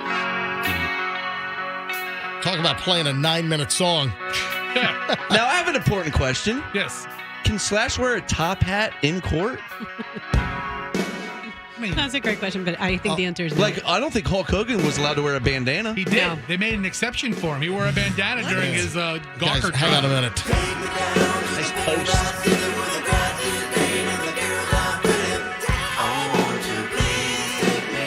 Yeah, my two favorite Guns N' Roses songs, Paradise City and November Rain. Wow, you're going deep, huh? Deep cuts. Yeah, listen, I like playing the hits, man, all right? It's not that deep. All right, so we got a lawsuit there. And then now they're not going to throw any more microphones because this lady that couldn't catch the mic and got clocked in the face has ruined it for everybody. Put your hands up next time, lady. You see a mic coming at your face. I mean, come on. Speaking of faces, is there any indication, is there any story out there on what has happened to Simon Cowell's face? Oh, yeah, the post-plastic surgery slimmer version of Simon Cowell. He got hit with 100 microphones in the face. Yeah. Okay. Wait. That just reminded me of something. Didn't he have all those biking accidents? He did. Okay. So did he have to get reconstructive plastic surgery? No, he didn't hit his face. No. He's got a facelift, and he looks insane. Simon Cowell is virtually unrecognizable. You got to watch the promo of him talking about British Got Talent or whatever. And That's awful. I'm going to comment on his new plastic surgery. It's about as bad as it can possibly get. It's weird to hear his voice coming out of that now because it doesn't look like him. It is bizarre. It's like his sick young brother. You know what? It looks like George Michael with a paralyzed face. It does. That's what it does. It looks like a young wham George Michael with like Bell's palsy. All right? I'm not kidding. That's what Simon Cowell looks like. You're absolutely terrible. And it looks like they put his head in a vice. What was, remember Joe Pesci? Yeah, you'll pop your eyeball out for Simon Cowell. That's what it looks like. Look how much it is thinner he looks. He looks sick. It is bizarre. And then he's got this thin neck like the football guy. What's his name? You know, come on, the football play-by-play guy. The thin, Chris Collinsworth? Yes, that guy. Okay. He's got a little tiny neck like Chris Collinsworth now. And his left eyebrow is sort of shimmying, doing the lefty. I mean, there's no wrinkles in his forehead. His shiny. So shiny. I have, folks, the look it up. Just do a Google search on Simon Cowell new face. Looks like it looks like it'd be a wax figure in like a flea market like wax. Madame Tussauds or something. But not even that good. But he looks. If you want to carry on being a smart ass, you can leave the room. Small hall. Yeah, Froggy, you want to carry on being a smart ass, you can leave the room. Whatever. How many Simon Cowell cuts do you have? See, Andrew's learning now. He's dropping in the audio. That's, nice. Yeah, I like that. Good. You're learning. You're coming along. All right, so how many more Simon Cowells are in there? I have 3 more that really they don't fit it. Play him anyway. What's very interesting is you are where you are now for one reason and one reason only. You are a loser. Simon. There we go. No one would pay to see you perform. Last year I described someone as being the worst singer in America. I think you're possibly the worst singer in the world. You got the worst facelift in America. It is. Didn't he say he was done with Botox? No. I think I would say it's the worst facelift in the world. What was that, Rox? Didn't he say he was done with Botox? Yeah, he's moved on the facelifts. I don't know what the hell's going on. All right, couple of things before we get out of here. But if you want to see Simon Cowell's face, take a look. It's awful. It is awful. It is horrendous. It's hideous. It's awful. I don't know what he has done here. It's terrible. Did you see a vacationing police officer has peed in the ice maker? Oh, I did that in high school once. Oh my God. That's a bad idea. A Chicago cop vacationing here in Florida was arrested yesterday, caught urinating into an ice machine at a beachside bar.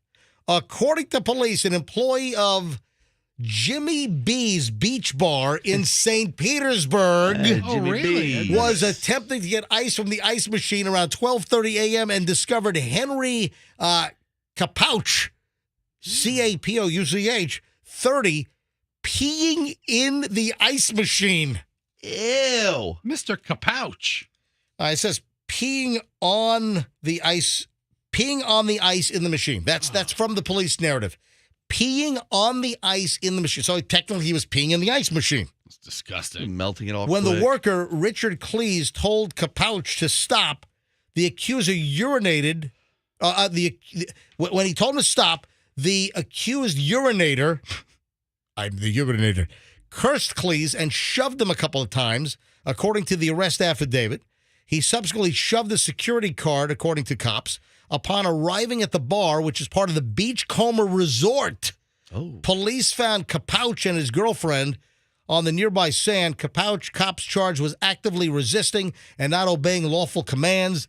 The dude is a Chicago Police Department officer. He's been on the force for 5 years. He's Chicago PD coming to St. Pete Beach and causing a ruckus. I'm the urinator. And peeing on the ice at the Beachcomber beachside bar. So you know what he said when he was confronted with Pinellas County deputies? Let me guess. I was hoping you'd let us go tonight. I was hoping you'd just let me go. Right. I thought you were going to do something. Is your funny. camera on? Listen. You're lucky she's not a chief anymore, I'm not buddy. afraid of her anymore. So what's she going to do now? All right, Fester. All right, so I'm thinking more like David Caruso.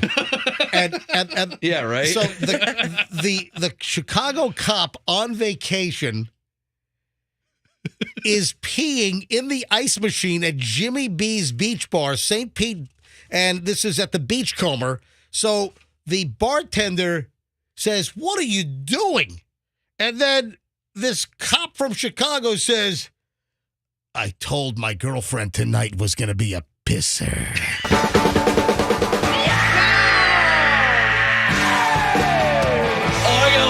It's got to go to the scream.